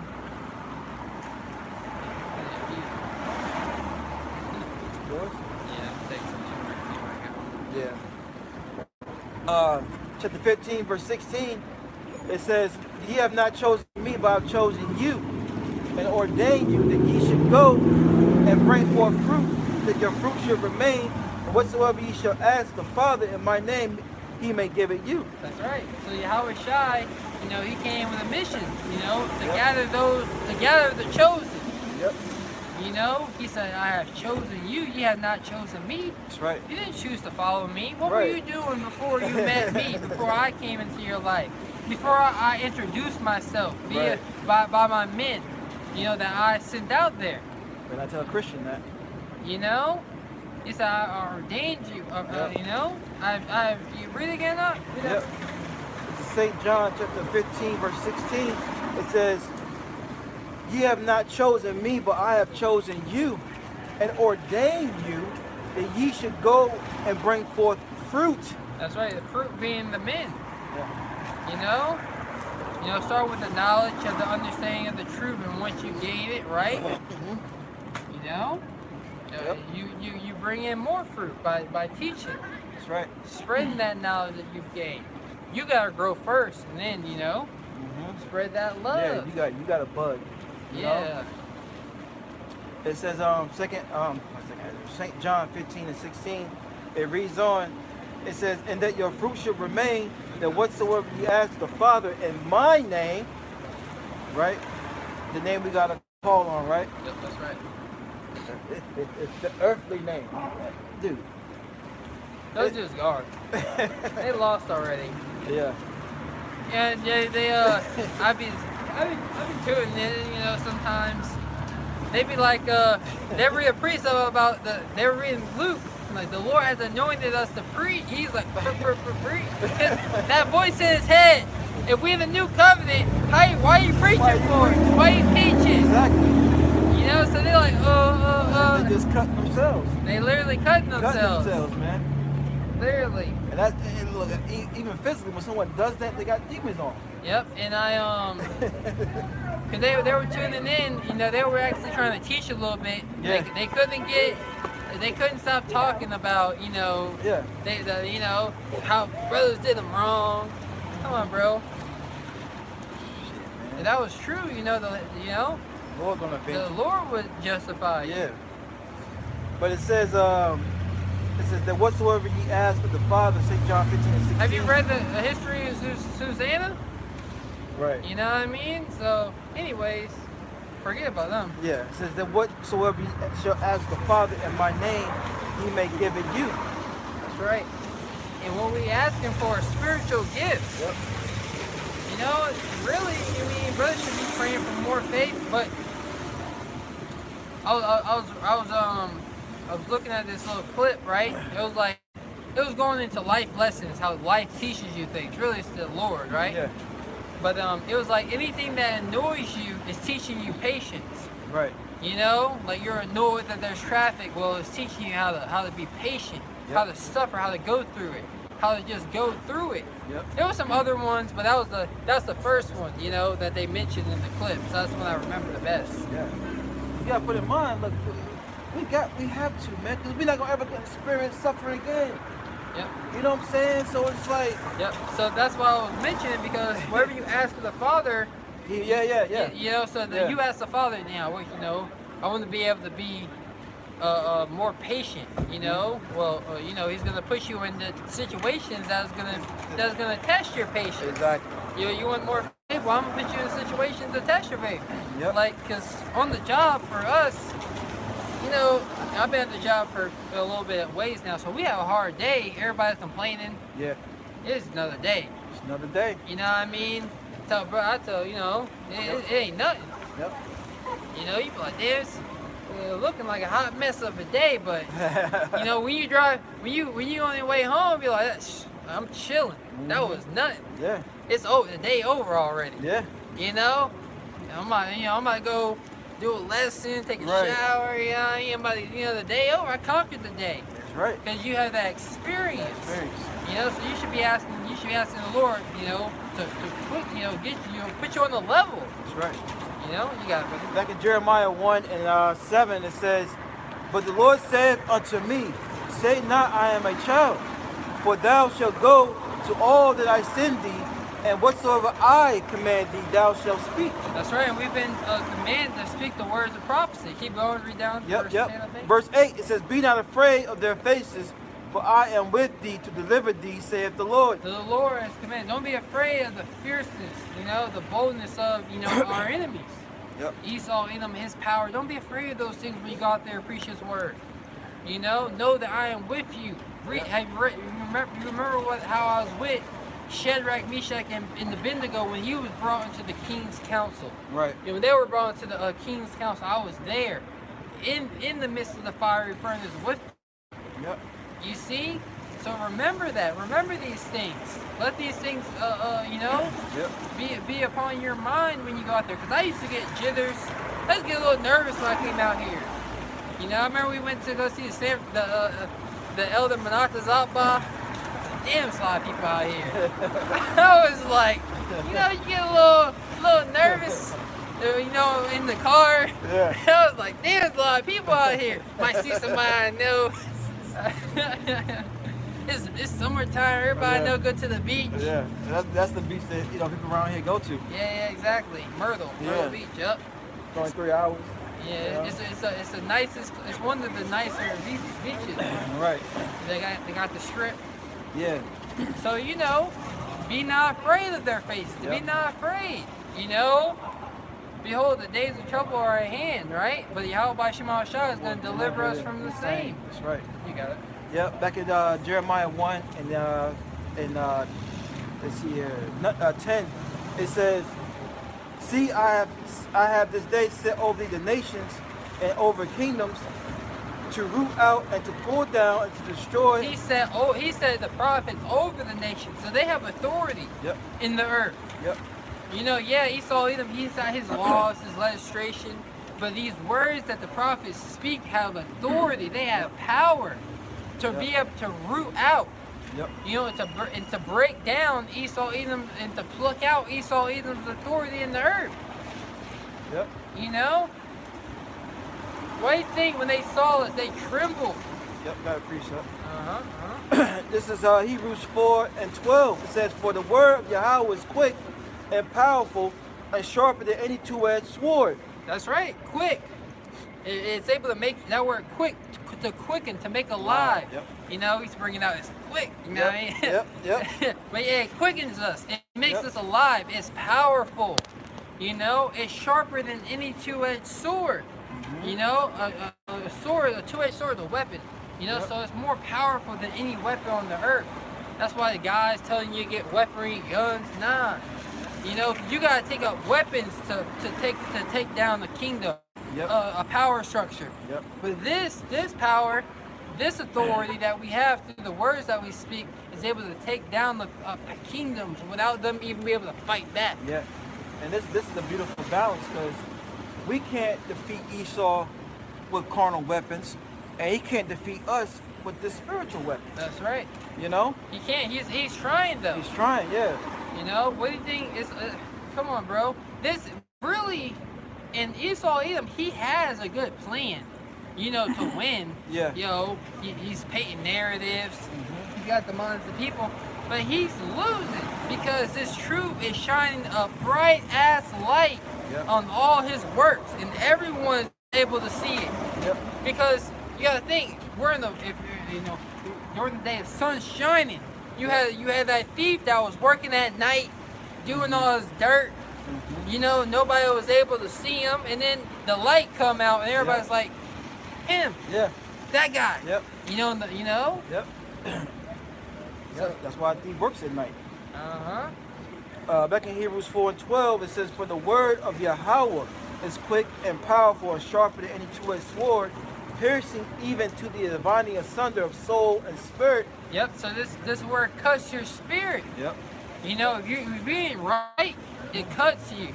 You know, that's why I be clicking on certain videos. You know, they got a controversial title. You know, this might be. Let me watch this. You know. And you don't get cut, that means, all right, cool. You use that video to examine yourself. All right, yeah, I'm doing that. But if it cuts you, oh, damn. Just like the brother who came up. Shaphat from the 12. Shaphat from the 12. He said, he's like, cut me. He's like, cut me. And that's what his word does, it cuts you. Yeah, that's the spirit I was thinking about him. Yeah, shalom to that brother if you listen. Y'all, Bashma Shabbat. Shalom. Yeah, he's like, he was sincere with it too. He was sincere, yeah. He's like, I remember, cause I used to when I first came in, when I was first searching for the truth. Right. I was like, I want to start reading the Bible more. I turned on Isaiah 1, the Bible audio. Right. I got cut. I was like, who the Lord cursing now? I was like, you know, oh, sinful nation. Yep. And people laid it with iniquity. You like, damn, the Lord getting in. You know? That's right. It reads on, Hebrews 4 and 12, finishing it out. It says, "For the word of Yahweh is quick and powerful and sharper than any two-edged sword, piercing even to the dividing asunder of soul and spirit, and of the joints and marrow, and it is a discerner of the thoughts and intents of the heart." That's right. So this word has power to discern someone's intent. You know, whether they're going to serve the Lord, whether they're not. You know. That's right. You know what manner of man someone is. That's right. You know. So this word, right? This word has power. Where the word of a king is, there is power. Yep. You know, and you know, bro. Yeah, and this is what part of bringing the nations down. This is what's bringing Esau down. This word. What do you think? What he said? You know, Pharaoh. Yeah. Moses came to Pharaoh. He spoke the plagues upon Egypt. Yep. This gonna happen. This gonna happen. You know. Let my people go that they may serve me. That's right. You know, we gotta be let go. Yep. Get Jeremiah 50 and 33. Yep. You know, because Esau Edom is the modern day Pharaoh. He refuses to let us go. You said 15? 50, 33, 50. Oh, 50. Stop. Jeremiah 50 and 33. Esau Edom, he refuses to let us go that we may serve our power. Yep. Because we can't serve him here. Yep. You ready for it? Yep. Yep. It's Jeremiah 50 and 33 says, "Thus saith the Lord of hosts, the children of Israel and the children of Judah." Yeah. Was oppressed together. Oh yeah. And all that took them captives held them fast. They refused to let them go. Yep. Yep. So they refused to let us go. Both northern and southern kingdom were here together, being oppressed in the land of our captivity in the modern day Babylon. Yep. Right? Yep. In the modern day Egypt, and our oppressors are refusing to let us go. So you know what? The Lord said, you know what? I'm gonna send my prophets. Yeah. You know, I'm gonna send some authority. Yep. To let them know, you don't wanna let my people go, this is gonna happen. This is gonna happen. Yep. You know? We can get into that, you know? Yeah, and you know, we know now that, you know, the Lord's having to where Esau is not gonna let us go. We're gonna have to come in and save the day, which is what he did before, but you know, Esau ain't letting this go.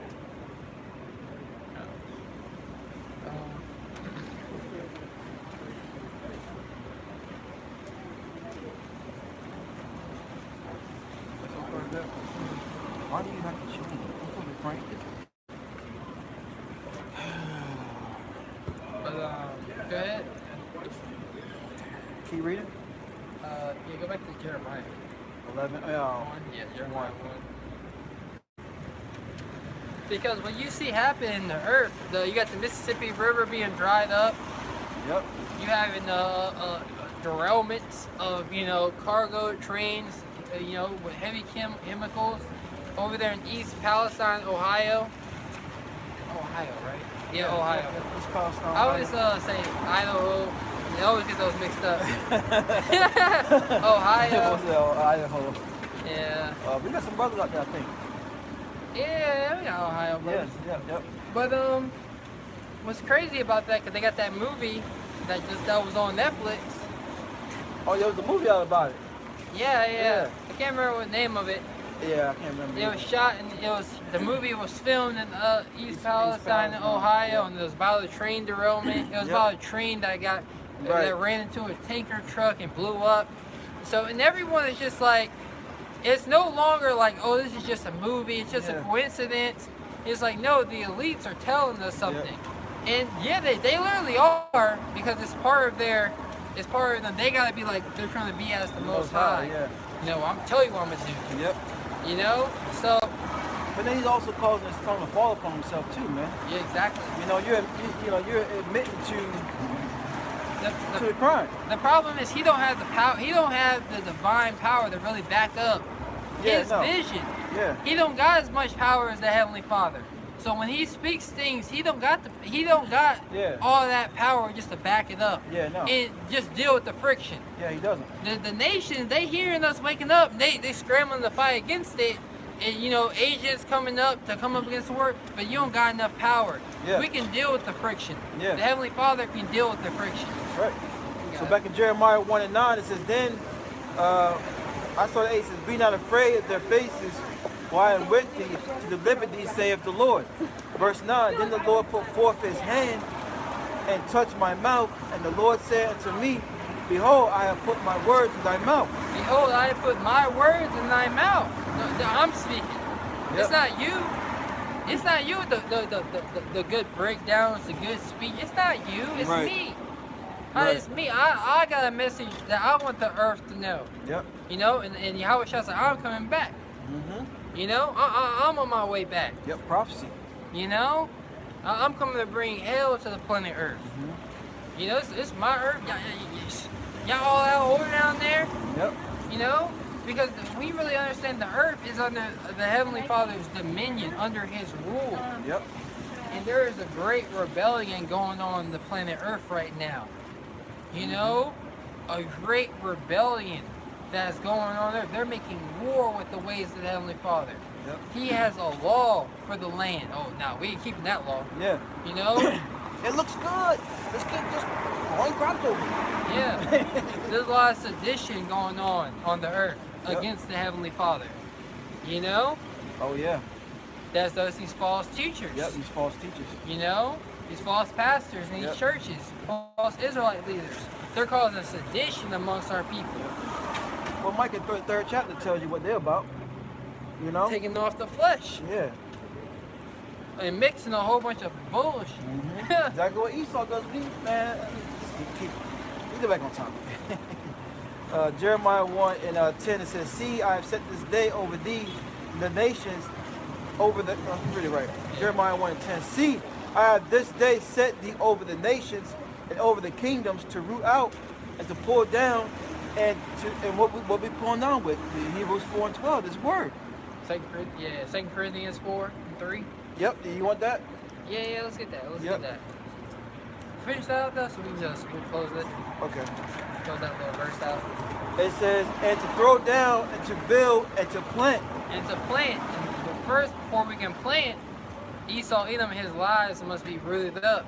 Yep. Right? It's not 2 Corinthians, 2 Corinthians 10 and 3. Or is it 1 Corinthians 10 and 3?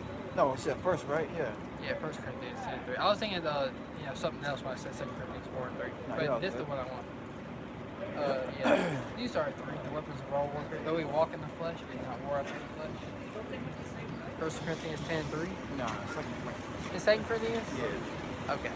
Yep. Got it. In 2 Corinthians chapter 10, verse 3, it says, "For though we walk in the flesh, we do not war after the flesh." Yeah, though we're in the flesh, right? Yep. You know, we're in these bodies, but our war, you know, is not after the flesh. It's not as, you know, a carnal war. Yep. It's a spiritual war. Yep. You know, Esau, he wants to conquer your mind. That's why I always like to think about that scripture. You know, how then can a man, Yahweh Shai told us, you know, first it's saying he must bind the strong man. Mm-hmm. You know, Esau, Edom is coming to your mind. He's bound you. Yep. He got you tied up in your own house, and he's putting things out he wants in your mind. But Yahweh Shai, he's come and made us free. That's that's the imagery I like to picture. Yahweh Shai, he's come, kicked the thief out of the house, because you know, the thief, he spoiled our goods. He spoiled us of our, you know, of our righteousness, of everything we knew. But Yahweh Shai is like, after the thief left, Yahweh Shai has untied us. Yep. You know, he's getting the house back in order, restoring our goods. Yep. Right? He's there in our minds. And, you know, you got to make sure we show appreciation. Because I was showing I was watching a video of this Jake. He was stealing from this dude, right? They're working at a gas station. But he was like, the video was titled, you know, some men, you know, just don't respect, you know, the things people do for you. Right. And they were showing you the dude got caught stealing.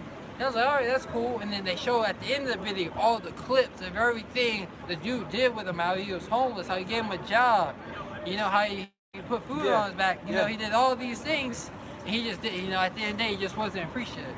A nigga's never going to be appreciative. Yeah, that's why we have the scriptures, because the scriptures tell us, when thou doest good, know who you're doing it to.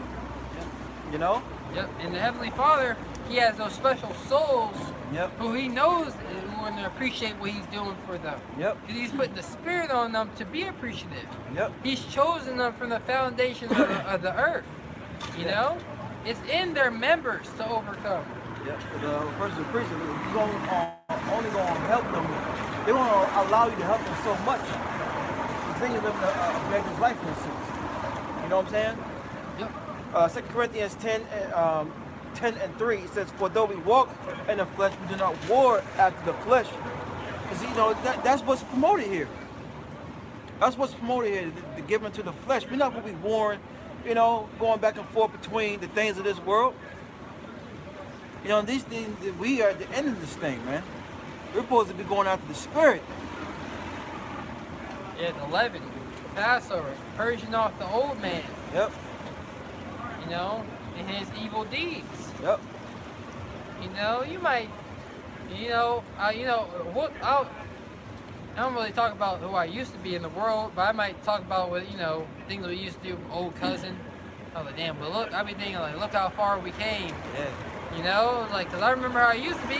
You watch, cause I was watching this clip, this little YouTube channel, where I say it like that. They were telling them how they grew so much. I was like, damn, that's low key us. Yeah. That's the men of the Lord. We really have grown. You know, coming out of the ways of this world, and now we're on the front lines just fighting this spiritual war, and we see how everything is set up against us. Right. And we see that we got Yahweh Shai on our side. That's why the scripture says Yahweh Shai, he's in the volume of the whole book. In Jericho, when Israel was chanting down the walls of Jericho before, he was like, the captain of the Lord host came. Yeah. Yahweh Shai, he appeared there. Yahweh Shai is all throughout the scriptures. You got like Dracula, right? You got him. You're like, oh, they always give him a vampire story. Yeah. We've seen Blade. They gave him the trilogy. Talking about Dracula. Talk about he was always there. Blah blah blah. There's a history behind him. Yahweh Shai. He's literally he's in this book. He's living. Yep. He showed us that he was here before he came as Yahweh Shai, before Solomon, before Abraham. Yep. Before Abraham was, I am. I am. Right? Yep. You got it. Yep. 2 Corinthians 10:5. For the weapons of our warfare are not carnal, but mighty through Yahweh by Shem Yahweh Shai to the pulling down of strongholds. That's right. I got a quick precept, right? Yep. This is 2 Ezra 16:11. The Lord shall threaten, and who shall not utterly be beaten to powder at his presence. That's right. So the Lord, he's threatening our people with this word, this knowledge. Who's not going to be utterly beaten down? Who's not going to be utterly beaten into submission? Right. Through the words that we're speaking. Yep. Because scriptures say that the Lord is rebuking our people, Proverbs 1, with this word, but it tells you in Isaiah 66, he's going to rebuke our people with flames of fire. You know what I mean? Yep. Read it again. 2 Corinthians 10:4. It's so cold because you can do nothing against this truth, but Yep. only for it. You're only aiding to help it. Yep. That whole thing about with Kanye mess, right? Yeezy, right? Yep. This guy only helped further the reach, only helped further condemn, Yeah. right? Yeah. Kendrick Lamar, Kyrie Irving. You're only, you think we care you put fringes on your damn Nikes? I know, right? Keep it up, my friend. Make the truth a fashion statement, because there's a lot of Jakes. Bro, I be seeing old men Jakes. I'm like, I hope you lose. Right. They're proud as hell. Proud. You be hoping they lose. Right. And these stumbling blocks are set for them to lose. You got it, brother. God. It says, verse 5, 2 Corinthians 10:5, it says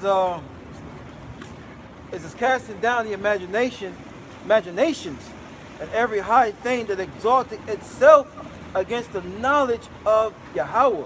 Every high thing. Yep. Spiritual wickedness in high places. Right? Esau, Edom. He's trying to exalt himself, his way of life, his order above the ways of Yahweh by Shemouth Shai. And we're here to cast those things down. I got something real fast. It's Obadiah 1:3. The pride of thy heart hath deceived thee, thou that dwellest in the cleft of the rock. And someone who's proud, they're blind. You try to correct a proud person, they're fool. Someone who's proud, they are confident, but they're foolishly confident. Just like Apostle Elder Gabar, that foolish pride. Yep. You can be, confident, proud, showing courageousness, right? Right. But you can Yeah, be like, foolish proud. King David, you know, he was proud when it came to Goliath. Oh yeah, exactly. He was, you know, exactly. I'm a win. Yeah, you know who I'm with. You know. That's a very bold and proud statement. Yeah. You know. That's right. Yeah, he was very proud when That's he came right. in fighting Goliath. You know. That's right. And yeah, he also he was balanced. You know, pride is such a bad word nowadays. You know what I mean? Like it's hard to say the word and be like, okay, it's a good thing. You know, there's a balance to it. Yeah. But you know, like that's why it's like when the elder apostle Kamari brought out foolish pride. I like that. You know, I can deal with that a lot more. Same, you know, that foolish pride. You know, and that's what Esau Edom has. You're a fool, my man. Yep. You're a fool to thinking that Yahweh Shema Shai is not going to deal with you. You got it? Yep. Obadiah 1 and 3. It says, "The pride of our heart have deceived thee. Thou that dwellest in the clefts of the rock, this is what I wanted. Whose habitation is high, that saith in his heart, who shall bring me down to the ground?" That's right. These different skyscrapers, right? These space stations. Esau Edom, like, damn, look how high I am. I'm chilling up here. Yep. He looking down on all the earth. Oh yeah, y'all niggas down there. I'm up here. I got my weaponry up here. You know. It's crazy, man. You know that's very proud. Yeah.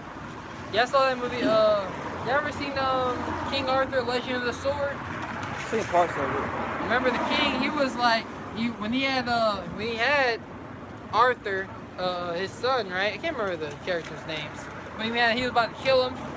But he was ready to present him in front of the whole nation. Yeah. And he was like, "There's nothing more intoxicating than for people to fear you." Right. And he had. Yep. They all bowed down. He felt that. He felt that power. Yep. You know what I mean? Yep. And that's what Esau Edom. He feeling himself. Yep. Damn, I told them to drink this and shut up, and they drink it. Yep. You know? So Esau Edom, he's feeling that power, but the Heavenly Father is casting him down. Yep. Verse 4, it says, Obadiah 1 and 4, "Though thou exalt thyself as the eagle, and though thou set thy nest among the stars," that was pretty much it. Yeah, look at 2 Ezra 16. Yeah. Is there any more that you wanted to bring out before we go there? Let's start at verse 7. Did we finish out? No, we didn't finish out 5. Okay. Because that's why I brought it out. Exalting Obadiah. himself. Yeah. You know what I'm saying? Yep. Finished out 2 Corinthians 10 and 5. "Casting down the imaginations and every high thing that exalts itself against the knowledge of Yahweh Ba'ashem Yahweh Shai, and bring into captivity every thought to the obedience of Yahweh." Yeah, that's right. You think you know more than the Heavenly Father? Right? Yep. We're bringing you, you know? Yeah, You under our authority, under the Heavenly Father's subjection. Yep. The Heavenly Father is far superior. Says 2 Corinthians 16. Yeah, start 7. Done. Yep. 2 Ezra chapter 16 verse 7. It says, "May one turn again the arrow that is shot of a strong archer." And the answer to that is no. Once it goes forth into once that arrow is shot, there's nothing you can do to stop it. Just like this knowledge, this word going forth, it has gone forth. It has already been spoken. There's nothing you can do to stop this momentum. Yep. There's nothing you can do to stop the momentum. Only thing you can really, if you have some type of spiritual power. Yeah. You know, only a spiritual power can stop a bow, an arrow, in mid-air. Yep. You know what I mean? Yep. And retract it. Only that Yahweh has that type of power. You know? So the answer to that is no, especially during these times. Yeah. They didn't have that technology. It made me think about X-Men. That scene that Apostle Bar likes to talk about the humans and their guns. Yeah, Magneto. Yeah, when they shot the bullet, you know, he had to go back to the dude's forehead. You know? Yep, that's right. And that took power. That took power, spiritual power. Exactly. Power that the earth is getting ready to see. You know? Yep. Brother brought a good point out, because you have X-Men, you have the Avengers, right? Yeah. X-Men are born with their powers. Yeah. The Avengers they got suits. Yeah. Some type of potion. Yeah. The Hulk, right? You know, some type of potion, some type of serum. Yeah. You know? Everybody except for, Thor maybe, you know? Yeah. But he got a hammer. He got a hammer. He useless without that hammer. Yeah. Literally useless. Yeah. Second Ezra 16:8. The mighty Lord Yahweh Ba'Shem Yahushai sent up the plagues, and who is he that can drive them away? So look, the Lord sent these plagues. The Yep. Lord's over there in Ohio. Yeah. You know, that's the Lord over there. Yeah. Killing their livestock, their crops. Because really, the funny thing is, because Esau, you know, when this civil unrest happens, they think, okay, we got food, we got livestock, we got all these things, but nah. Yeah. The Lord is like, now, I want you people to suffer. Yeah. You was you thinking that was lynching my people. Yeah. You know? Hey, you know what's funny? That river they say that river goes all the way down to the middle of the United States, all the way down out into Out into Canada. That's the Mississippi River you're talking about? yeah, they were saying it goes down that way too. Well, Ohio is near the Missouri River, which goes Yeah. into the Mississippi River. Yeah. And I was doing some research. I'm gonna send you brothers the article. That's how America got rich. Because, you know, they were saying, I was just watching a quick little video on it, it's drying up. The Mississippi Yep. River is drying Drying up. up. Yep. So not only are toxins being, you know, it's funny, you ever seen V for Vendetta? Yeah. That's what that whole movie is about. It's, you know, his vendetta. Yeah. He has a vendetta against the powers because they experimented on him. Yeah. You know, and created this false world, and now he's back with a vendetta. Yeah. Yep. That's what the movie's about. Yep. And he gives that speech, and you find out that the government Yeah. sprayed toxins in the water, and you know, all to stimulate fear in the minds, Yep. and ask for Big Brother to be in their homes, Yep. to have lockdowns, to Yep. have this controlled Yep. government, to be obedient. That's right. And those things are happening Happening today. That's right. That's why Scripture said, measure down the time diligently in itself. That's right. Ooh, you got me literally. These people gotta be like already drinking when they come down here. Gotta be. Because There ain't no way you just going, you know what I'm very saying? confident by the way. Clearly. But 2 Ezra 16:9. A fire shall go forth from his wrath, Yep. and who is he that may quench it? That's right. So who's gonna appease the wrath of Yahweh Shema Shai? A fire is going forth to devour. His wrath is going forth into the earth to devour the inhabitants of the earth. Yep. You know. So the Mississippi River is going to dry up. So that Esau Edom, because that river helps Esau Edom on the world stage to have a competitive edge. And when I was first coming in, I didn't really understand why would the nations hate them. They're allies. But when you go into it and see the division, the friction, Yep. all the BS Esau Edom doing to the other nations, you get a more understanding behind it. Yep. You know? And it all goes into a position of power. You know, everyone wants to be the head power. Yeah, exactly. Everybody, you know? don't get it. You know, you think, they're in unison to cut us off. Yeah. But no, they want the power seat too. They want the power seat too. You know, they're like, I'm tired of hearing this nigga. Yep. Just like you watch, mob bosses come at the table. Yeah. Get them. Yeah, They get them finally. Yep. So Esau Edom with the Mississippi River drying up, that's him. That's a way of him losing a competitive edge in the economy, Yep. for the planet Earth. Yep. Yeah. It reads on 2 Ezra 16:10. He shall cast lightnings, and who shall not fear? He shall thunder, and who shall not be afraid? The Lord shall threaten, and who shall not be utterly beat the powder in his presence? That's right. So the Lord sending plagues upon the earth, right? He's doing all these things. Who's not going to fear? Who's not going to worry? And people are when those earthquakes in quotation marks hit Syria and Turkey, those people were afraid. They were frightened, man. Oh, bro. And it's crazy. Oh, the pipeline, the Nord pipeline, that's messing up Western Europe. Yeah. To where their people are out there protesting and getting at the government, Yep. and are upset. Yep. So the people of the nation do have a big say so. Yeah. Imagine everyone in Babylon just going to the White House. Yeah. Million of people. You think they're not gonna eventually overrun? Numbers have power. So those people in Western Europe, they're feeling the heat from their people, their society, that have weapons, that have this, that have that, that have connections, that know where they might live. You know, you're just a king sitting on a throne. You know, without your subjects being in order. That's why they have to squabble rebellions. You know, so these people, that Nord Pipeline, their allies, look, man, they're gonna turn on Esau, and it all started with the words of Yahweh Shema Shai going forth. It didn't start with two gruntle niggas in a car. Right. You know. Right. It didn't start with you. Yep. All right. So, want to keep reading on down or jump down to 14? Let's keep reading. Keep reading through? Yeah. Verse 12. 2 Ezra 16 and 12. The earth quaketh, and the foundation thereof. The sea arises up with waves from the deep, and the waves of it are troubled, and the fishes thereof also before the Lord and before the glory of his power. For strong is his right hand that bendeth the bow, his arrows that he shooteth are sharp, and shall not miss when they begin to be shot to the ends of the world. That's right. So his arrows, his plagues, when they be getting the shot, so it's a build-up, you know? Yeah, this is his. Yeah. You know? So these are his plagues being sent to her, and no one's going to be able to send them back.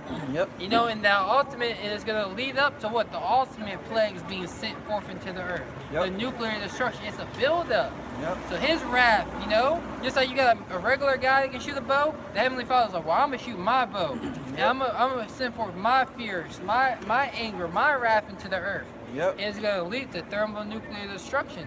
You know, that shall not miss, that shall not be, that shall not break their ranks. Yeah. You made know? a great point. Put his fear in there, because we're fearing now.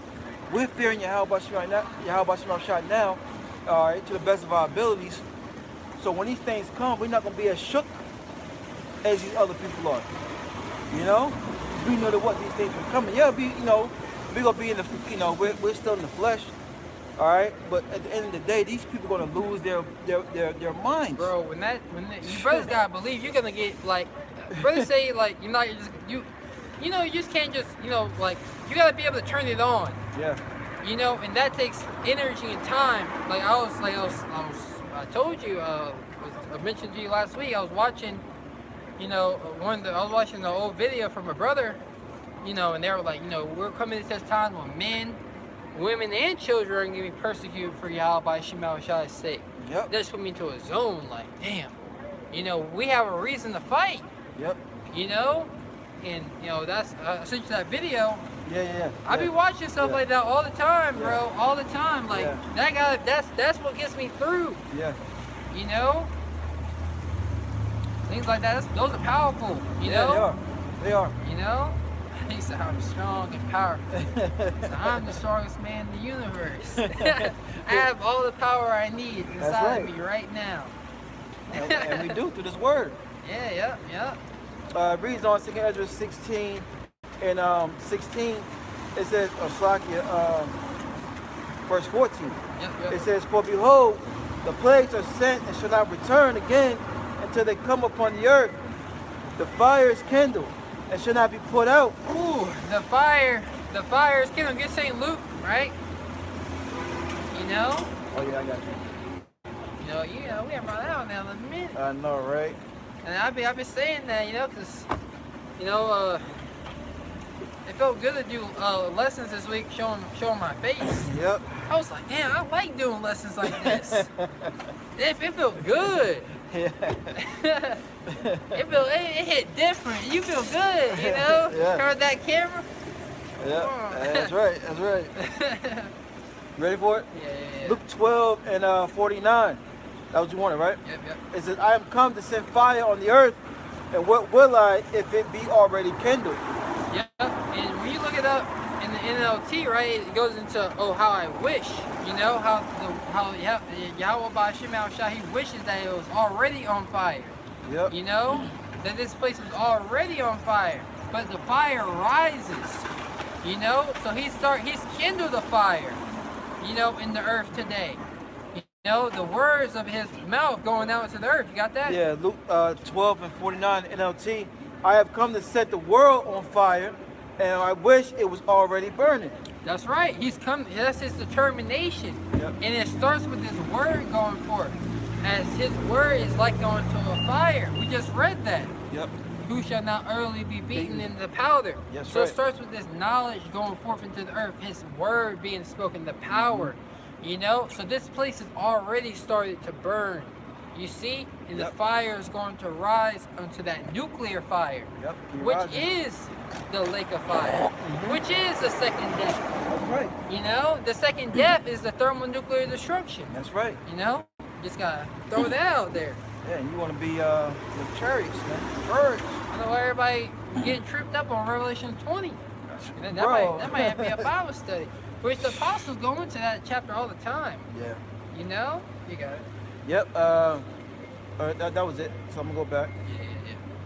Yeah. Second I don't know Esdras. what you read, but Huh? I just don't know what you read. Luke 12. Oh yeah. That's yeah, when yeah. the Quan like to bring that out a lot. Oh yep. Yeah, and then you see how it's saying, you know. Yep. It's it's a process though. It's really this place is really already on fire. Yeah. You know, in the spirit and certain Yeah. parts physically. You know, and it's gonna be more on fire, more on fire. Buildings are gonna be on fire Yeah, during man. when all hell breaking loose. Yep. And it's gonna build to this whole place being engulfed in fire. Yeah, I did a lesson on that. Jake was pranking his dad because his dad believes that nukes going to hit. But they play like a little fake. It's not. Oh, real? Yeah. Like yeah. His dad was like, "See, I told you." You know. Like, what was the point of that? Like, what was the point of that? But anyways, and then Jake went outside and he had a cigarette. And he's like you could tell he was serious. Came back in, he's like, "Oh, just playing." He said, "Man, yeah, you don't play like that, you know." It was a joke, but that's gonna happen in real life. Second Ezra 16 and 15. The fire is kindled and shall not be put out till it consume the foundation of the earth. Babylon full of ads though, right? This place full of ads. It's always trying to sell you something, bro. You know? Yep. This place is hell.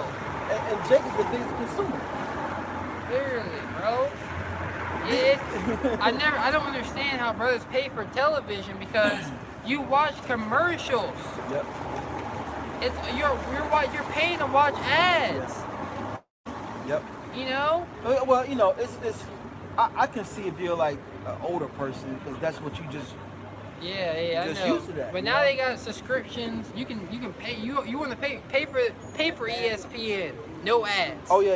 You know what I mean? That's what I mean. Yeah. You just I just can't. Yeah. I always thought it was kind of redundant when using that word correctly. Yeah, brother. Yep. Burp. Slack. The book of Second Ezra, chapter 16.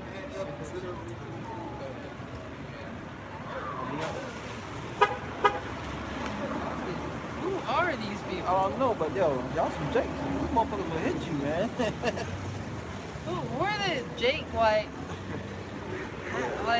Jake just don't know how to act. You get a nice car. Jake just don't know how to act. They came out just walked into the middle of the street. Yeah. Jake just don't know how to act, bro. That's Jake though. That's Jake. Read it again. Second Ezra 16 and 16. Like as an arrow which is shot of a mighty archer returneth not backward, even so the plagues that shall be sent upon the earth shall not return again. That's right. So plagues are coming to the planet Earth. You know, and everybody's all docile, don't know what the hell is going on. Yep. You know, and that's how Esau even wants it, because he that's how the Heavenly Father ultimately wants it. You know, Apostle Ramos, like this truth is not for a low-minded individual. The Heavenly Father, He's the one that are bringing these heavy things upon the earth. That's right. These evils, these bad times, they're being created by Yahweh Shema Shai. That's right. So we're running to the strong tower. Yeah. You know? That's right. to get out of Dodge. Look, running straight to it. Things are jumping on you. I know, You right? elbow them out the way. You know, in the spirit. You know what I'm Yeah, saying? they got this bill going on right now where the owl, you brothers know what I'm talking about with the owl? But what sound the owl will make, right? Oh yeah. This- Oh, this- okay. You know, Yeah. the sound of the owl, right? Yeah.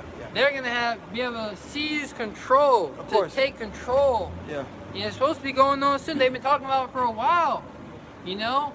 And Yep. you know, we're really hoping this thing goes down. I Yeah. don't wanna go into 2023, you know, by the end of the year, you know, barely being able to pay bills, Yeah. things like that. You know, like Just do it, man. you know, Go ahead and do it. Get it over with. We're in the Heavenly Father's time crunch, and we're hastening His coming. Yep. You know, it's like let's go. Yep. You know, and at the same time that we're saying let's go, the Lord give us patience to endure, you Yep. know, the test of time. Yeah. You know, because I got precepts for you too. hope deferred maketh the heart sick, you know? Mm-hmm. You know, you be seeing all this stuff in the news, you're, let's go, and then Yep. one week don't nothing really pop off Yep. like that, and you're just like, Gas damn. prices drop. You know, food prices may drop. Yeah, you're just like, oh. You're like, no, people look you crazy. I know, it's just like, you know, that's when brothers catch the most hell too. Let's go ahead. I have a precept for that, 2 Ezra 16. It says, Zechariah 14:12, the ultimate plague. It says, and this shall be the plague wherewith the Lord will smite all the people that have fought against Jerusalem. Yep, so who's fighting against Jerusalem? The heathens and 2/3 of our own people. Yep, got to go. So you're going to enjoy it at the ultimate plague, the final plague that the Heavenly Father is going to send. Mm-hmm. You know, the big one. Yeah, the big one. Send that one. Yeah. The Lord opened His armory. We got one last thing for these high-minded individuals that refuse to repent. Yep. You know, I put them all through holy hell. These niggas still proud. Yep. You guys niggas down there commit cannibalism. Yep. They not seeking me still. They down there eating one another. That's Oh right. hell no! Send this Yep. fire. That's right. Fire. We need fire. That's right. To cleanse this place. Just like you know, fire on the Mhm. take out the filth. Got it. Zechariah 14:12, and this shall be the plague wherewith the Lord will smite all the people that have fought against Jerusalem. Their flesh shall consume away while they stand upon their feet, and their eyes shall consume away in their holes. Yeah, and that's twofold. Yeah. Their flesh, you know, shall stand away while they stand upon their feet, right? Their Yep. eyes consume away in their holes. That vision that you have for the future is going to be melted away. Yeah. Reminds me of Amos 5, you know. The day of the Lord is going to be dark, even very dark, no brightness in it. No brightness in it. Oh, they that look outside the windows Yeah. be darkened. Yep. Ecclesiastes. Yep. Yep. It's like, damn, you know, you looking for this place to continue on, to set up shop. This is the only way you make up money in Babylon, setting up shop, Yeah. selling something. not We got 300 million people to sell to. Yeah. This is our rest. I was watching the news prior to coming and to camp, and had Jake dude talk about, you know, how many black-owned. He was going down the. Billionaires? No. He Okay. was like small businesses. Oh, And he was yeah. going down the list of like, you know, white people, like Latinos, Asian American, and he went to black, and he was like, you know, 40% of all black businesses shut down. Yeah. You know what I'm saying? He was like, I want to say like, I forgot how many for the Latin tribes, but you know, there's a point where I was running this out, man. Maybe it'll come You know, back the to vision of America. Yeah, the vision. You know, it's want to continue on is looking dim. It's looking dim. You know, you hear about, you know, a money endeavor, you know, place, but then that market gets saturated. Yep. And really, it's just like, because it's a transfer of wealth, you know? People, Yeah. You know, that's how America stays Yeah. rich, by Yeah. transferring their wealth within each other, Yep. you know? But, everyone's getting bought out by China. And that wealth ain't coming back. All those, if you buy a product on Amazon, you know where that product came from? Yeah. China. Of course. Yeah, and it's no longer being made in America, sold by America. Yeah. You know? American steel. Yep. You know? Look, don't get my supervisor started. We can talk about that crap. Oh, yeah? Yeah. Not keep the job. China taking over like that. Yeah. They are though. Yeah. That's why people are complaining about the quality of those Amazon products. But go ahead. Yep, Zechariah 14 and 12. It's all gonna be burnt up. Yeah, exactly.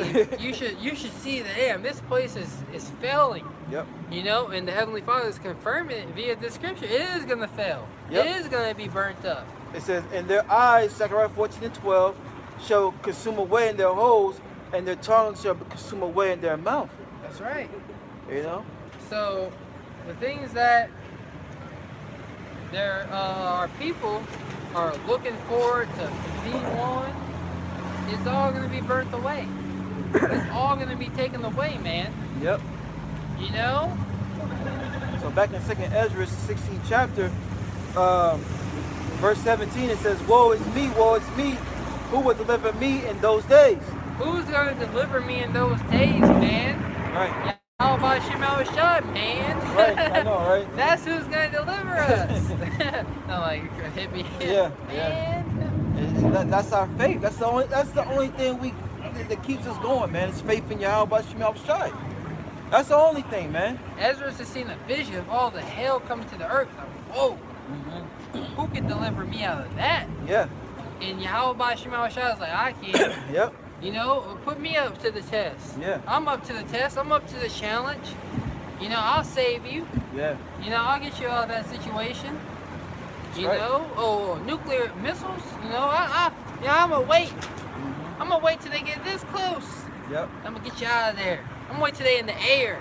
Yep. You know, I ain't gonna have you wait.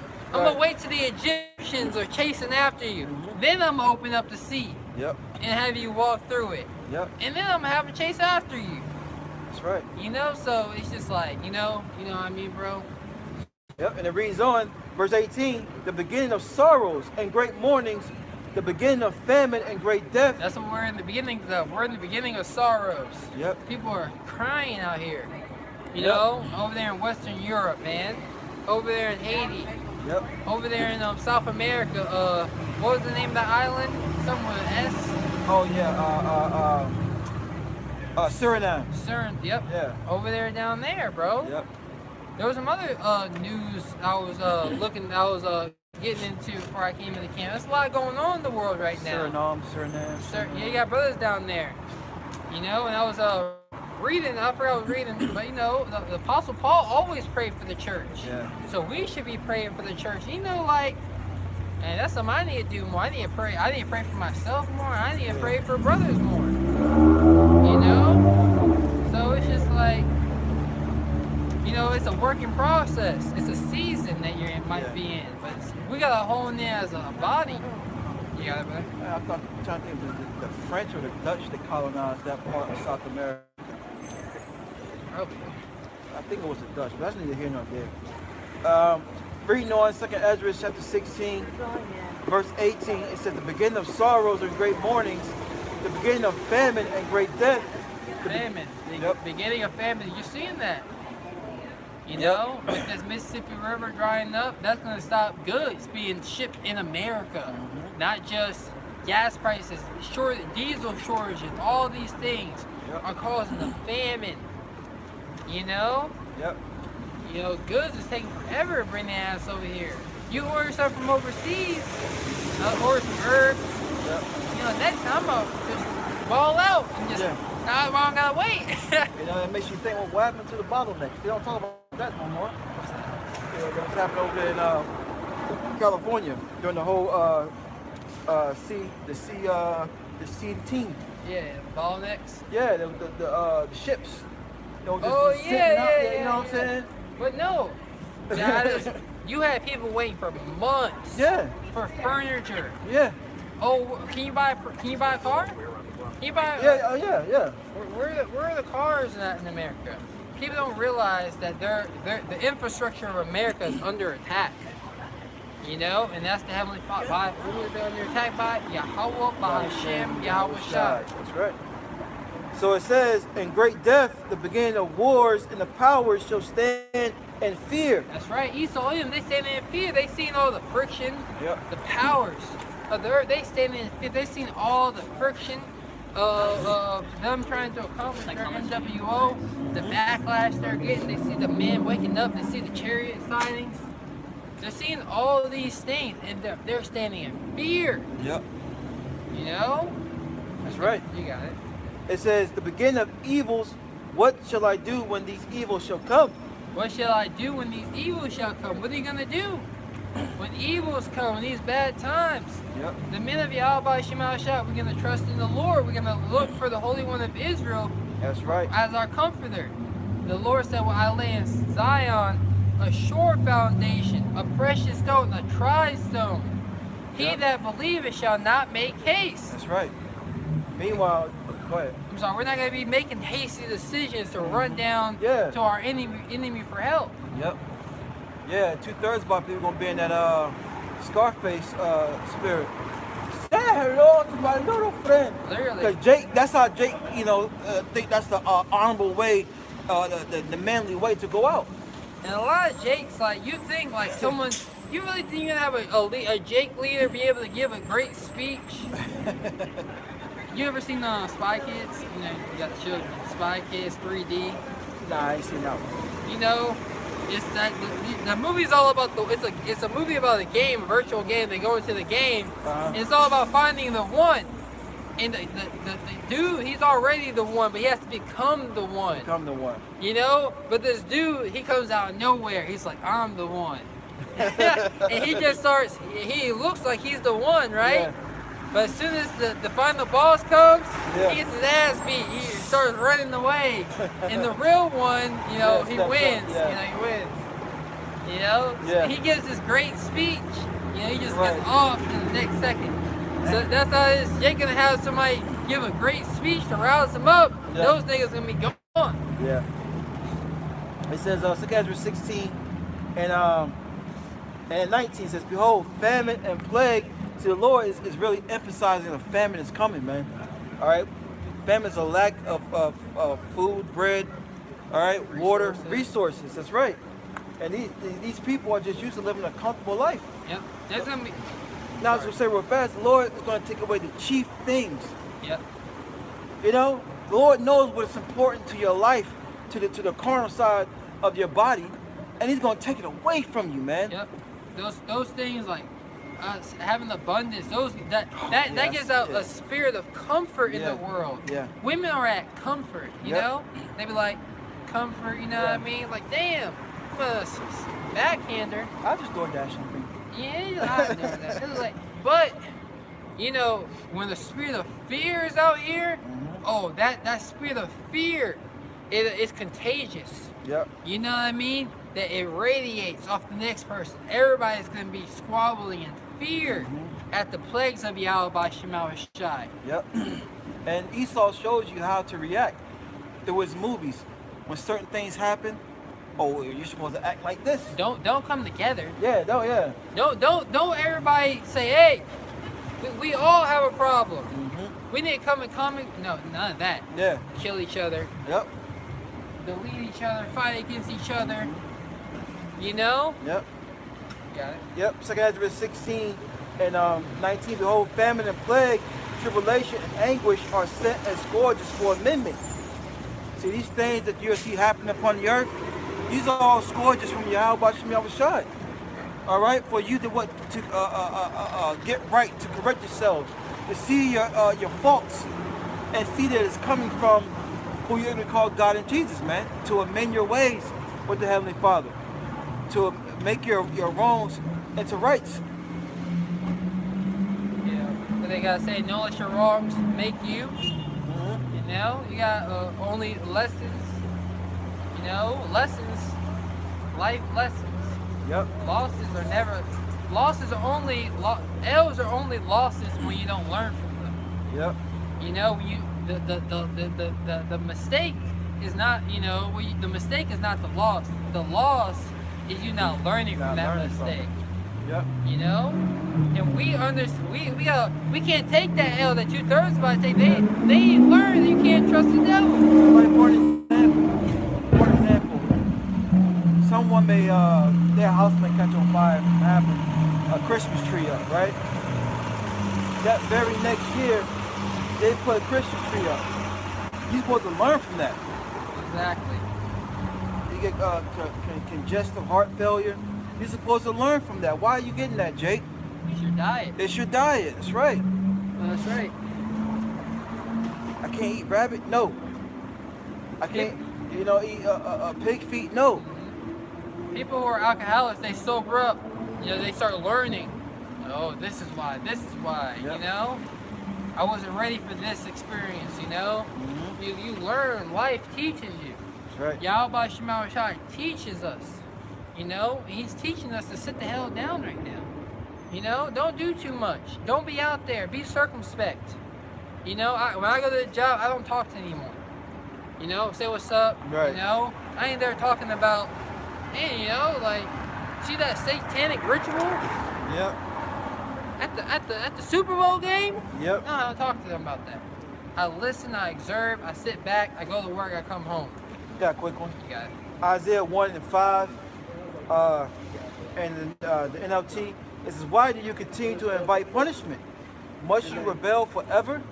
Your head is injured and your heart is sick. That's right. You invite punishment by doing that which is not obedient. Right. That which is not obedient in Yahweh Shema Shai's sight. Mm-hmm. That which is not good. You invite punishment. Yep. By stop worshiping the names. Stop giving double honors to the apostles. Wow, yeah. I learned the truth from them. That's what I did. I did learn the truth from them, but right. now, it's just like other guys they're just making good points, Scary, man. You don't even know these guys. Yep. Scary. You don't know these niggas are alcoholics. Yeah. Losers. Yeah. Don't know how to wipe their ass. You don't know what the hell is wrong with these niggas. You just seeing them. You're seeing them for that hour when they turn on the damn camera. Yep. Yep. That's it. But you have men you actually been around. Mm-hmm. You know what I mean? Actually experienced things through, went to war with. Yep. You're a loser. 2-time. The 2 with the big X. Alright? 2-time loser. It reads on 2 Ezra 16. It was better that you have not known the way of righteousness. Yep. You have known it. Yeah, brother. Well, it's just like those some things that happen when that 4th of July, little sparkles. It sparks up real quick, and then all of a sudden, you just 4th of July. it's about to die out soon. Come. Alright? That should last for. Yeah. That was fun. Yep. You lighten half the time. Yeah. Could never get that spark. Could never get on fire. Mm-hmm. That fire got put out. Yep. It's 2 Ezra 16, and at least you repent, right? yeah, at least you repent. Yeah. That's what it's all about. We gotta repent daily in this walk of ours. Yep. Constantly examine yourself. Constantly learning new things.